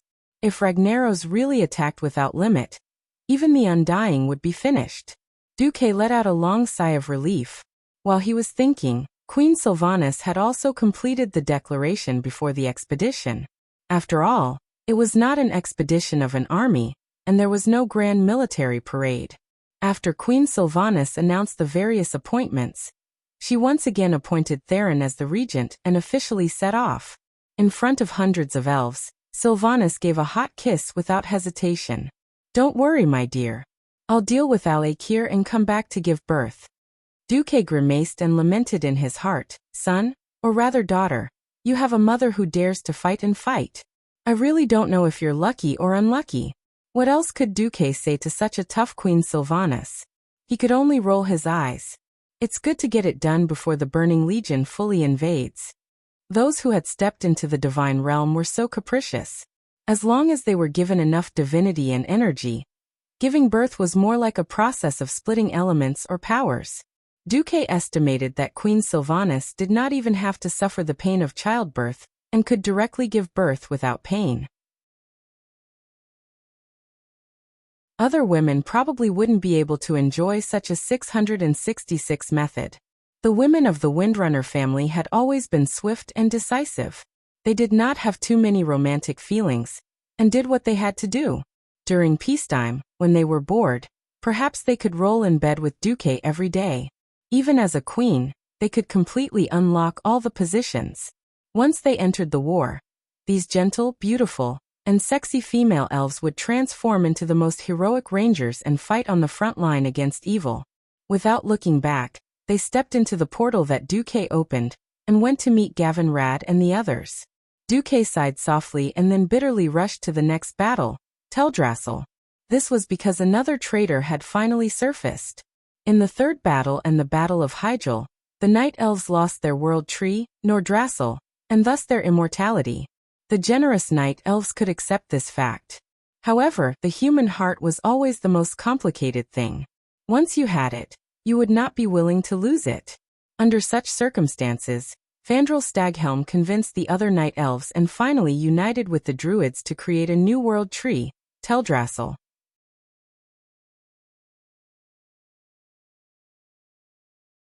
Chapter 1771.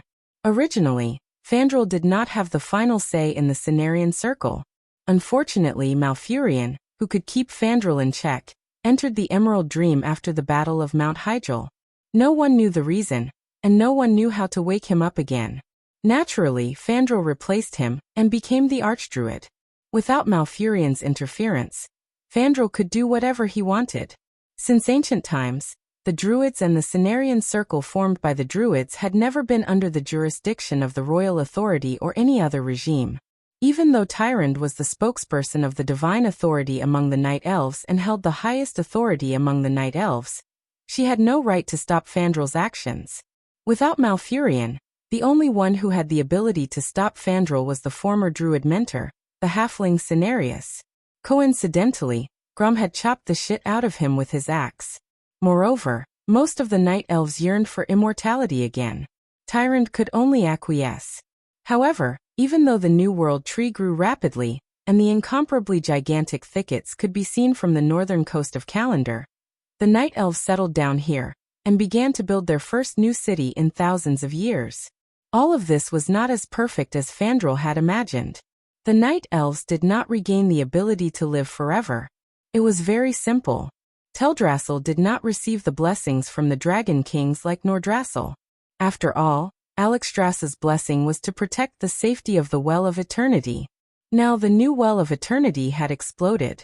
The cruel reality had proven that the Night Elves did not have the ability to protect the Well of Eternity alone. And there was no need to protect the new Well of Eternity. Therefore, there was no need to renew the benefits of immortality for the Night Elves. As a result, Teldrassil began to gradually decay. Satyrs, inferior demons, and other monsters also began to treat this place as their home. After Duque sent Queen Sylvanas off, Duque received a message from Tyrande. As soon as Duque stepped out of the portal in the Elun Temple, Tyrande came to greet him. Dressed in a moon-white priestess robe, Tyrande looked so holy. At this moment, she was the most devout priestess of the goddess. The signs you spoke of have indeed appeared. Tyrande looked worried. Fandral has summoned many druids to Teldrassil in preparation for the plan to heal the World Tree. Navarax, Brawl Bearskin, Hamel Rintotem and other great druids have all received his summons. He summoned the druids in the name of the Cenarian Council's chairman. I feel that there is something wrong, but I have no right to stop him. You said that when this happens, I have to inform you immediately. As one of William's trio, Brawl was the chief druid of the Alliance's hero group, so there was no need to introduce him. Navarax had long ago, druid of druids of druids of.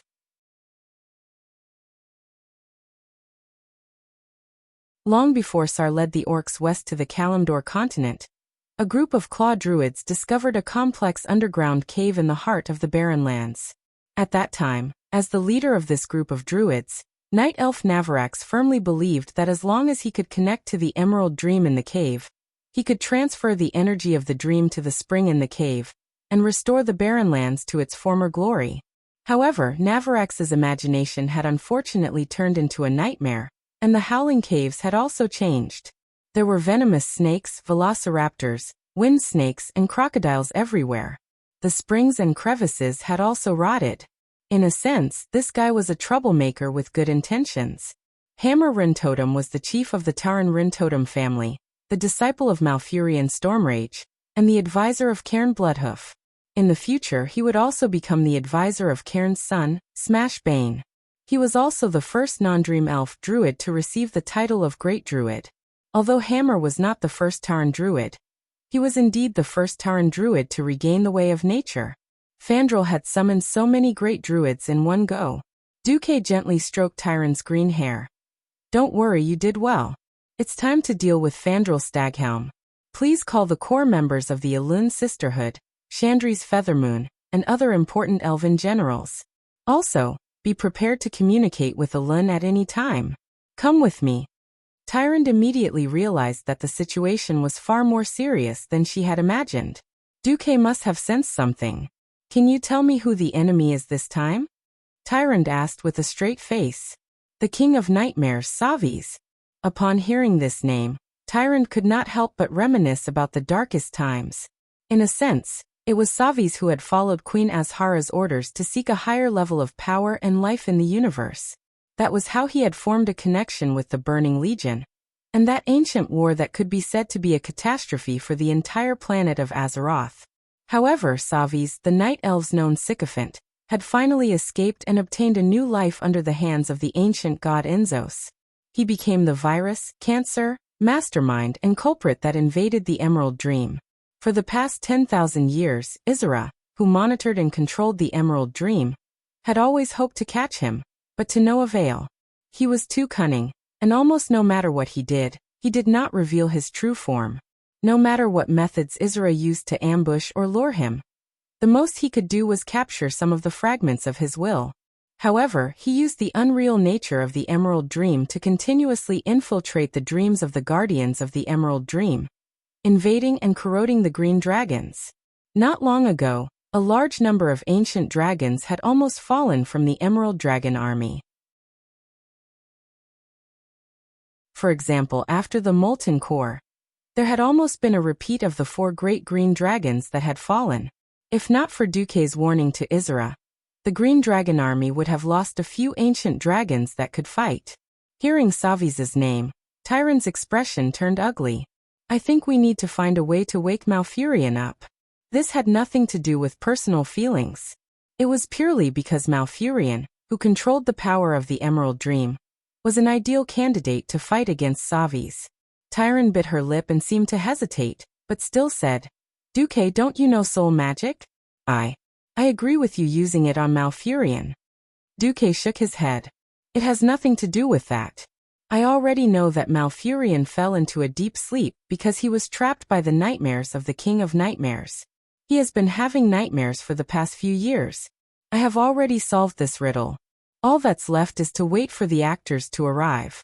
Tyrant's eyes widened.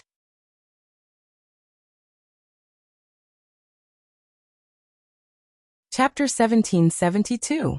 The reason why the snitches could cause such devastating destruction was because they stirred up trouble from the inside. The strongest fortress was always breached from the inside. As the most unreasonable, one-step transmigrator, he was best at beating up the snitches. From Kel Thuzad, who was still a human during the Second Dark Portal War, to Benedicta's, who had just been exposed, to Fandral Staghelm, 3 hours later. The great druids of the Cenarian Circle gathered below the World Tree, Teldrassil.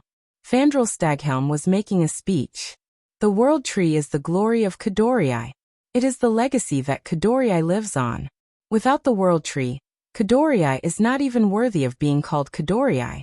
Look, Teldrassil is drying up, and more cracks appear on the trunk. As the protectors and coordinators of nature, can we sit back and watch this happen? Fandral waved his hand and made a sweeping gesture. No, we can't sit back and watch this happen. With that, he raised a statue that had 4 legs and was in the shape of a centaur, but its body was decorated with many leaves. As the chairman of the Cenarian Circle, I formally propose a motion to use the statue of Remulos to heal the World Tree. Remulos was the son of the demigod Cenarius. After the death of Cenarius, he became the protector of the Moonlight Woodland. Despite the war, this sacred land still preserved its innocence. As the former home of the demigod Cenarius, the Moonlight Woodland bathed in eternal moonlight. After the destruction of the Well of Eternity in the Third Dark Portal War, the Night Elves were blessed by Elun and built a home for the druids here. The Moonlight Woodland once again became a safe harbor for the elves. Most of the Night Elves who did not move to Teldrassil stayed in the Moonlight Woodland, which was surrounded by ancient forest trees, and had almost no contact with other races in the outside world. After Malfurion fell into a deep sleep, Remulos provided a lot of help to the young druids.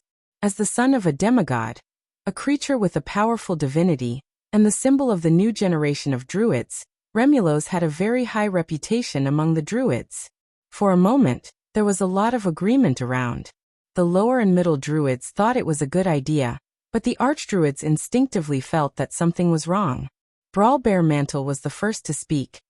No one can deny that Teldrassil is a miracle of the world. It is a magnificent natural landscape created by us druids through the magic of Azeroth itself. But even such a huge tree had to go through life and death, like any other living thing. However, Teldrassil is abnormally sick in his prime. It's not malnutrition or physical damage, but sickness. This is very abnormal. I think we need to find the cause first, instead of using magic to cure it. Brawl's words were pertinent and reasonable, but his argument was immediately rejected by Fandral. Teldrassil is withering, it needs more nutrients. We used magic to hasten its growth, so we should give it more magic. As long as its body is strong enough, it can ignore all pests and diseases. Fandral's high-sounding argument was refuted by a sharp female voice. Hee. Just like how you poisoned Malfurion with morning wheat, while claiming that you were going to rescue him? To be as shameless as you are, you must be one of the best among traitors. The one who spoke was naturally Tyrant Whisperwind, the highest leader of the Night Elves and the spokesperson of the moon goddess Elun. These words caused an uproar among the druids. What was going on? This was no longer a quarrel, but a fight to the death. A fight to the death. Ever since the Elun Sisterhood and the Druids seized power from Queen Azhara 10,000 years ago, the Night Elves had been in a parallel political system that had nothing to do with each other. The Moon Goddess belonged to the Moon Goddess, and the Druids belonged to the Druids. Although their doctrines were similar and their origins were the same, the bosses were actually different. The Elun Sisterhood was a typical divine path, and the will of Elun was absolute. The Druid doctrine was based on the harmony of nature, and even the founder of the religion, Cenarius, was only the highest teacher, not the ruler.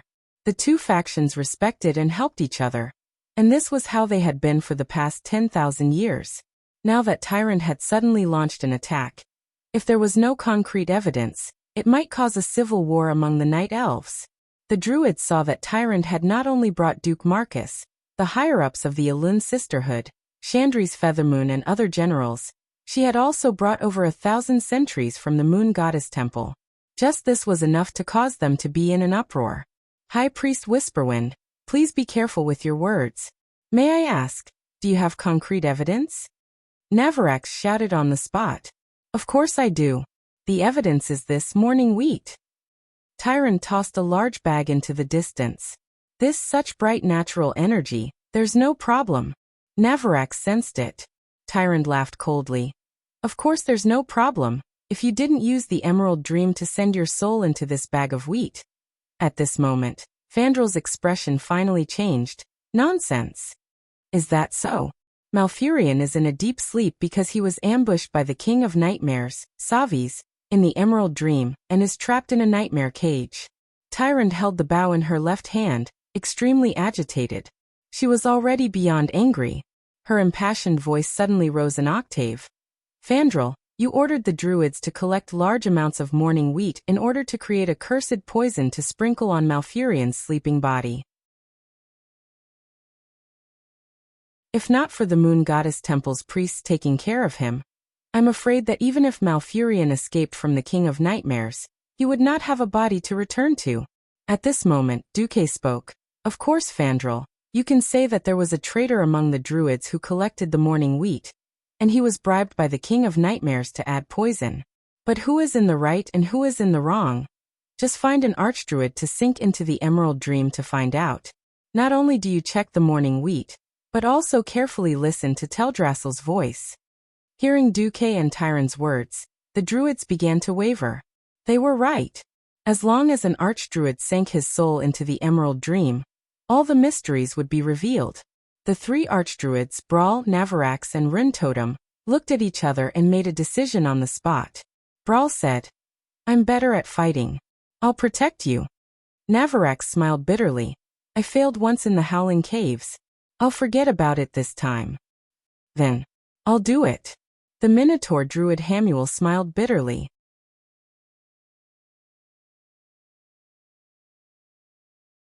Chapter 1773. The situation had taken a sharp turn for the worse for Fandral. The Druids had not been so sensitive before the incident with Benedictus. If someone else had been in charge, the druid's subconscious xenophobia would have kicked in. Duque was different. For more than 20 years, Duque had the nickname of Eye of Light among the higher-ups of the Alliance. It described Duque's ability to distinguish between good and bad, and to find the traitor directly. The most famous and earliest were the ones who discovered that Sargeras had possessed Medivh. Then, they found Nesario, who had used the ultimate transformation spell to become the Lord of Presto. Then it was Onyxia, and most recently, it was the Archbishop of the Stormwind Kingdom, Benedictus. As long as they were a traitor, they would not be able to stay for long without being caught by Duque. Or rather, it was not that the time had not come. When Duque arrived, the druids had actually believed most of it. Not only did they not continue to cluster around Fandral Staghelm, but they also spread out to form an encirclement to prevent Staghelm from making a move. What they lacked now was the most decisive evidence. At this point in time, Fandral panicked. If it was someone else, they might have wet their pants. Whether or not he was the acting chairman of the Cenarian Circle, Duque was a true demigod and the Alliance's commander. He was Alexstrasza, whom the Night Elves worshipped like a true god, often bragged, and shamelessly asked Elun to borrow a high priest to warm his bed. No matter how Staghelm tried to stay calm, he was still panicking. It was completely different from the plan that he had agreed with Savis. This was no longer just making a mess, it was simply piercing the sky. Duke Marcus, you are the enemy of nature. The butcher who abused magic to destroy nature. What do you mean by slandering me like this? Even if the wheat is poisonous, it's because I didn't notice. The same goes for Teldrassil. We can't find a way to cure the world tree. And we're just working together. What right do you have to slander me? And I have no reason to do so. Fandral insisted that Duque was slandering him and argued loudly. Yes. He doesn't have a motive, right? The druids were confused. Duke's mouth spat out only one name, Vartan. In an instant, all the elves understood. Fandral Staghelm was not only a well-known archdruid, but also a famous son lover. Fandral's wife died in childbirth, so he loved his son Velastin dearly. When his son was almost 1,000 years old, he still broke the door guard for his son, telling him to go home at 9 o'clock every night. It was like holding it in his hands and not letting it go, holding it in his palms yet afraid of melting. It wasn't easy for Volston to live up to his expectations. He had displayed his independent temperament in various occasions, and had even given birth to a granddaughter for him. It was only then that he could relax a little. Unfortunately, during the War of the Shifting Sands in Silithus 1,000 years ago, Staghelm's father and son fought side by side in an attempt to restrain the insectoid army that invaded Silithus. The mutant insects continued to pour out of the Karaj fortress to support the insect army at the front. All of Silithus was surrounded. Fandral made a decision that he would regret for the rest of his life. He sent the young Volston to guard the Night Elf outpost in Southwind Village. Unfortunately, Volston died when Southwind Village was attacked by the Karaj army. Fandral Staghelm was filled with regret. Even many years after his son's death, the druids could still hear Fandral crying at night for his son. Grief and pain had changed Fandral's character. Perhaps even more than that. Since Volston's death, he made many tough decisions, and his actions became more and more hasty and arbitrary. Since a few hundred years ago, he did not allow anyone to question his decisions. Many night elves saw this as a sign of his confidence, but some thought that he was too arrogant. Fandral himself did not care about what others thought, unless that person was in his way. Everyone knew that in the past 1,000 years, he had been looking for ways to resurrect his son in various ways. In fact, because Duque accepted the Karaj insectoids as his slaves, Fandral was even more furious. He even encouraged the entire Cenarian Circle to pressure Duque to execute all the insectoids. However, none of the archdruids were willing to support him, and Tyrant had suppressed this matter. Now, everything Duke and Fandral had done was for the sake of their dead son Volston. The druids were shocked, but in their hearts they immediately accepted this explanation. Duke Marcus, are you humiliating my son who sacrificed himself for my people and for the peace of Kalimdor? I can't accept this. Fandral took half a step back, still trying to defend himself. It was very simple. because there was no evidence left behind for what he did. He did not believe that Duque, who had nothing to do with him, could see what happened in his dream. Duque was indeed powerful. Obviously, the dream was not Duque's domain. Duque laughed coldly. Many of you only know that under Nozdorma's request, I returned to the ancient war 10,000 years ago for the balance of history. Probably not many people know that not only did I convert Archimonde's shadow curse, I also obtained Shadow Force, which I used to enter the Burning Legion. I even commanded Savis as a Void Lord, didn't I? The King of Nightmares, Savis?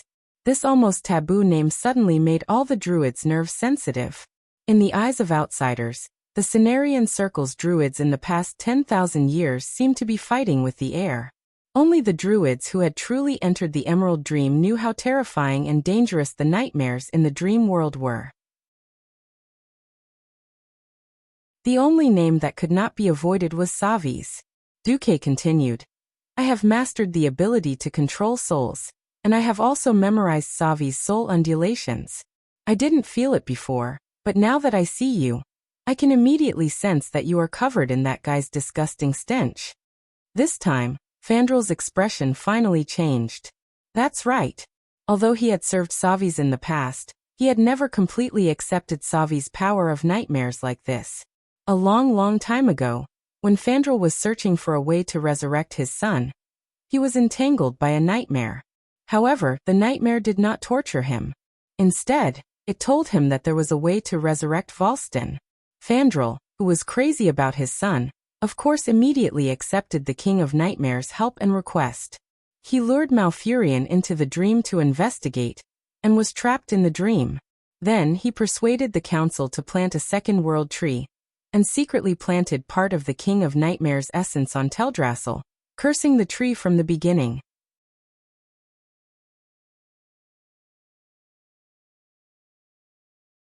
Chapter 1774. From then on, the King of Nightmares controlled part of the World Tree's power, and could use Teldrassil's connection to the world to carry out a series of spreading operations. The King of Nightmares, of course, gave Fandrel a new son after Fandrel made these contributions. One of the King of Nightmares transformed into Volston, and at the same time read Fandrel's dream, making this son look exactly like Fandrel. Fandrel had always hidden this son well, and let the fake Volston act as a bridge between him and the King of Nightmares. This time, the King of Nightmares was ready to invade Azeroth. The fake Volston sent an order. Fandrel was to gather all the druids around the World Tree to prevent them from discovering the Nightmares' next attack plan. Then, Fandrel was to lead these druids to use a method that looked like treatment, but was actually poisoning the World Tree to deepen the disease. If this was in the original history, a terrible event would have erupted and spread throughout the entire Azeroth continent. Everywhere in the world, regardless of race, everyone began to fall into endless nightmares. Whether it was Kalimdor or the people of the Eastern Kingdom, they all began to fall into a deep sleep and had nightmares.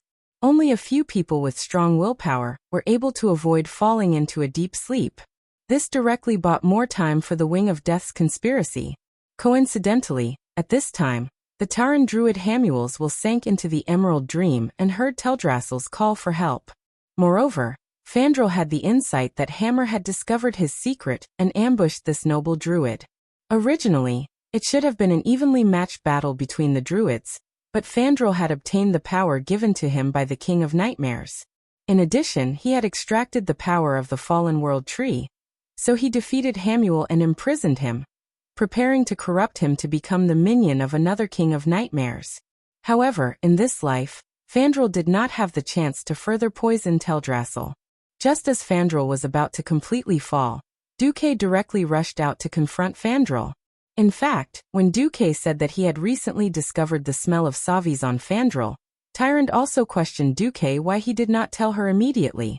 Duque replied, "The soul and will of intelligent creatures are the most complicated things in the world. There is seldom absolute light or the most complete darkness. The souls of most intelligent creatures were in a state of confusion that was a mixture of righteousness and evil. We can't destroy them just because they have some evil thoughts." This logic was just like when Duque was in school. A bunch of animals clamored to push Sister Bing Bing down. Then he heard a group of dinosaurs shouting that they wanted to push down their Adonis. Thinking is one thing, doing is another. Fandrel's actions over the years were extreme, but his soul had not really fallen. His obsession with smashing was something that no one could resolve.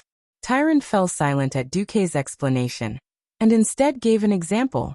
Just like how I'm loyal to the public and willing to sacrifice everything for Caldorii. But you've shamelessly unlocked all my postures in secret? Duque clenched his teeth and didn't dare to continue. Returning to this moment, since Duque dared to throw out the name of the King of Nightmares, Savis, he naturally had an even greater trump card. Fandral, I'm so disappointed in you. A voice familiar to the druid sounded, and Malfurion Stormrage, the true leader of the Cenarian Circle who seemed to be covered in grass and had antlers on his head, appeared behind Tyrant and the rest. The team naturally made way for the spiritual leader of the Night Elves to enter. Malfurion leaned on his staff and rushed over with large strides. Hamuel, there's no need to go to the Emerald Dream. I've already contacted Teldrassil, and it told me all the reasons. As for you, Fandral. Malfurion turned to look at Fandral Staghelm. There was anger in his eyes, but even more sorrow and pain. Obviously, he had never thought that Fandral, whom he had personally nurtured, would fall to such a state. Fandral finally lost his composure. He turned pale with fright and blurted out, "No. Impossible. How could you break free from the King of Nightmares' cage?" Duque sneered, "Huh? You knew that Malfurion was trapped in the King of Nightmares' cage. And yet you still let Morning Weed up? Are you not going to continue pretending?" Pretending. Continue pretending. Duque originally wanted to retort, but Tyrant quietly tugged at his sleeve and shook her head almost imperceptibly. "It's enough that you were able to rescue Malfurion in time." Duque immediately relented. Actually, rescuing Malfurion was a small accident. When Duque rushed over and informed Tyrant of Malfurion's problem, he went to see Malfurion. As someone who had once been part of the Burning Legion, Duque was very sensitive to soul fluctuations. Under the system notification, he received a message from a nightmare. Although Malfurion was imprisoned by the King of Nightmares, he also used the power of nightmares as a hint to inform Duque of the most important person's name. That person was the wielder of the orc hero Brock's magic battle axe, Sora Salyafar. This female orc was Brock Salyafar's niece. Years ago, when Cenarius was killed by Lord Howl, the divine weapon that he had personally forged using oak trees, and was blessed by the moon god eventually fell into the hands of this female orc as a spoil of war. And this weapon was the key to destroying the King of Nightmares' cage. The rest was only natural. Duque asked Tyrant to bypass Brainless Howl and contact Wajin in private. Wajin, who was struggling to maintain a friendly relationship with the Alliance, immediately agreed to let Sora, who was not valued by Brainless Howl, make the trip. At this moment, Malfurion happened to arrive at the perfect moment. "Fandral, are you still going to be stubborn? Give up on your damned plan. What bullsh *T King of Nightmares, Savis is a liar. There's no way he can resurrect your son." Malfurion shouted with every drop of air in his lungs. Fandral Staghelm's face showed a sorrowful expression, but it was unknown why he was sorrowful. "It's too late, Malfurion, and I'm willing to pay any price for my Valston." With a wave of his hand, the famous druid's hands suddenly glowed with an illusory black light. In the blink of an eye, thousands of translucent nightmare minions with twisted limbs and tentacles jumped out of thin air and began to attack all living beings present. Malfurion turned his head to look at Tyrant, who was standing beside Duque, and then turned his gaze to Duque. "Next, it's a matter between master and disciple. Duque, do you agree?" "I agree."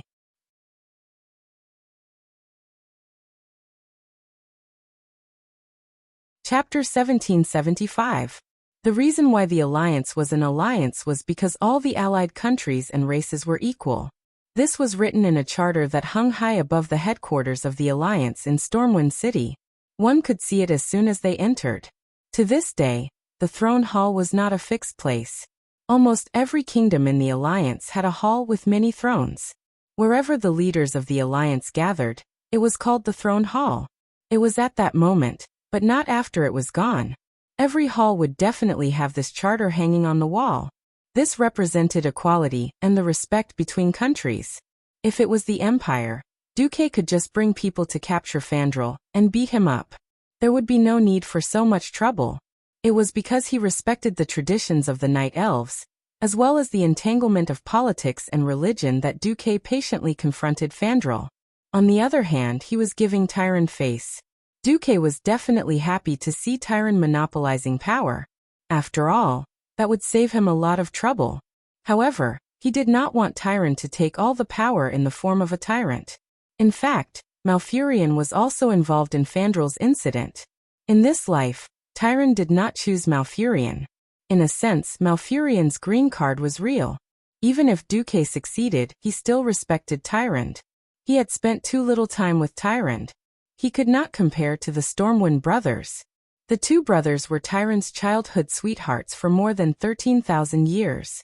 They would always have a special place in her heart. It was not appropriate to belittle or elevate them.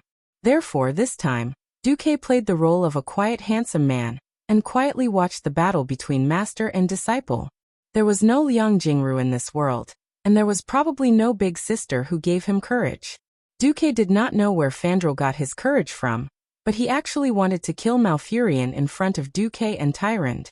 Corruption, grant me strength. Fandral's current posture was very similar to Archimonde's when he absorbed the vengeful souls of the world and prepared to use his ultimate move on Mount Hyjal. Unfortunately, the Ack brothers' graves were already 3 feet tall. Old man, don't learn from him, okay? Clearly, Fandral was absorbing the fallen power of the World Tree for his own use. The main point was that Duque had exposed Fandral's scheme in advance in this life, and the decay of the World Tree was much shallower than in the original history. That kind of superficial level of depravity power was not even worth mentioning. Duque saw that Fandral had not reached the demigod level after absorbing for a long time, and he began to yawn. Naturally, Malfurion and the others wouldn't keep Duque waiting. After all, this was a disgrace to the Cenarian Circle. If they couldn't handle it themselves and had to ask Duque to do it, not only would they lose face, they would also fall into a passive position politically. Obviously, Fandral would not give up without putting up a fight. He had summoned a nightmare monster the size of a villa. At least in terms of momentum, it was very scary. Such a huge, semi-illusory, black, and even living tissue could not be counted. Anyway, a druid could not avoid a single one of its tentacles. The slightest touch would cause the druid to fall into a nightmare, as if he was having an epileptic seizure, and kept struggling on the ground. Have a taste of nature's wrath.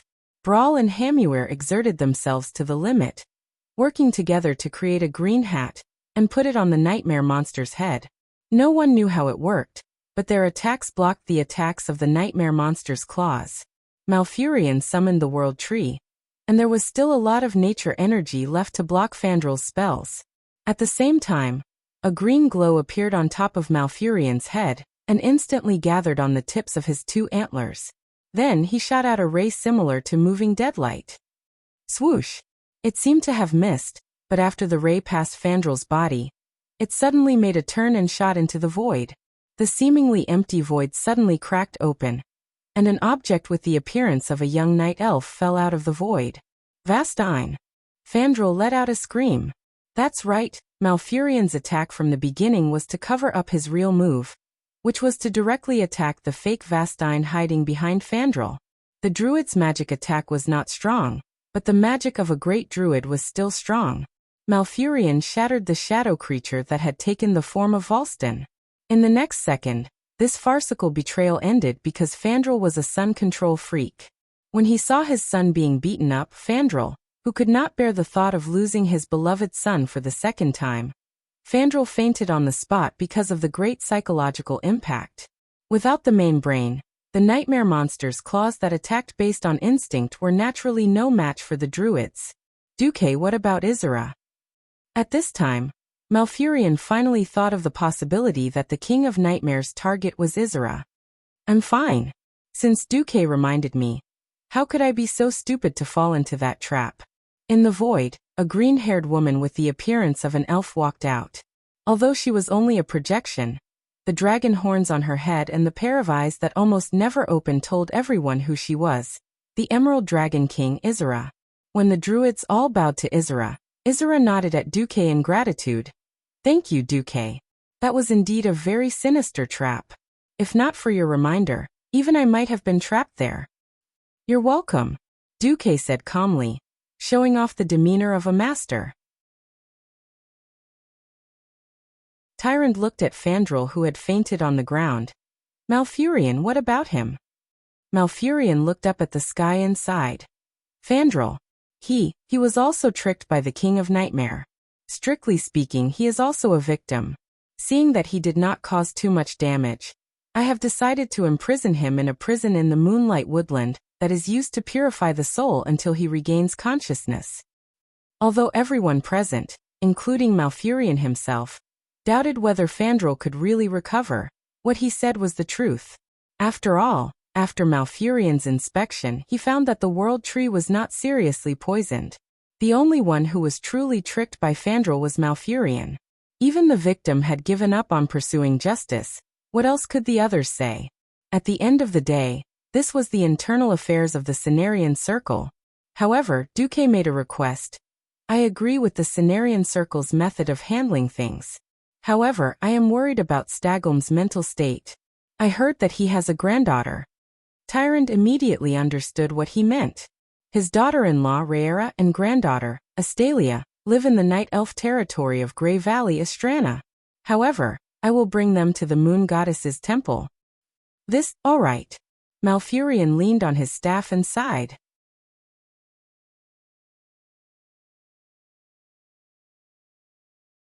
Chapter 1776. This was the check and balance, the so-called insurance. It was obvious that the Cenarian Circle made a big mess of this matter. The Moon Temple didn't take the opportunity to suppress the Cenarian Circle, and didn't even take action against Duque, which was already giving the Cenarian Circle a lot of face. It would be insensible to refuse again. Only Duque knew that when Fandral was imprisoned in history, the Orc army attacked Grey Valley and burned Astrana to the ground. His granddaughter was also killed. Fandral, who had just woken up, was once again dealt a heavy blow. The grief of losing his beloved son and granddaughter directly caused Fandral to go crazy. All his madness was completely transformed into the flames of revenge. Under the lead of a traitor, he turned to the Fire Demon King. With the power of Ragnaros, he first reborn his daughter-in-law as the first fire druid in history, and he himself became the leader of the fire druids, replacing the position of Majordomo, who died in history. Fandral would rather bury Azeroth with his own hands than live in this world that lost his beloved son. By doing this, Duque didn't know if he could pull this troublemaker back to the normal world one last time. Although he wasn't obligated to do this, at least he did his best. What happened next was nothing to write home about. Malfurion used magic to find the location of the King of Nightmares parasitizing the World Tree, and worked together with all the other druids to completely eradicate it, freeing the World Tree from the corruption of nightmares. Isra, who had been notified early in the morning, led the Green Dragon Legion, dodged Savi's trap, and defeated the nightmares that came out of nowhere. The 4 green dragons that had been saved by a single sentence from Duke back then were even more eye-catching in this battle, as the 4 dragons took the lead in this battle. Thank you, Duque. Thank you for saving the 5 color guardian dragons again and again. Isra's girly voice sounded so cute no matter when he heard it. Sometimes, Duque also thought that if the dragon aspects lost their jobs and transmigrated to Earth, Isra could at least change her profession and become a voice actress. Besides, unlike the annoying dragon aspect Collegos, Isra in her elf form was quite popular. The most popular female characters in World of Warcraft could be determined by how many 18x books they had. Well, Isra had quite a lot of books. Thinking about the time in the near future when Isra would fall, Duque felt a wave of displeasure in his heart. He secretly made a decision. Another rebellion was extinguished without much suspense. Duque let out a long sigh of relief. In the guest house, as expected, Duque waited for Tyrant, who was dressed in the white robes of a priestess. The Jeppo robe was cut into the quicksand robe of a priest, and it was even a vacuum version. Tyron knew that Duque loved this.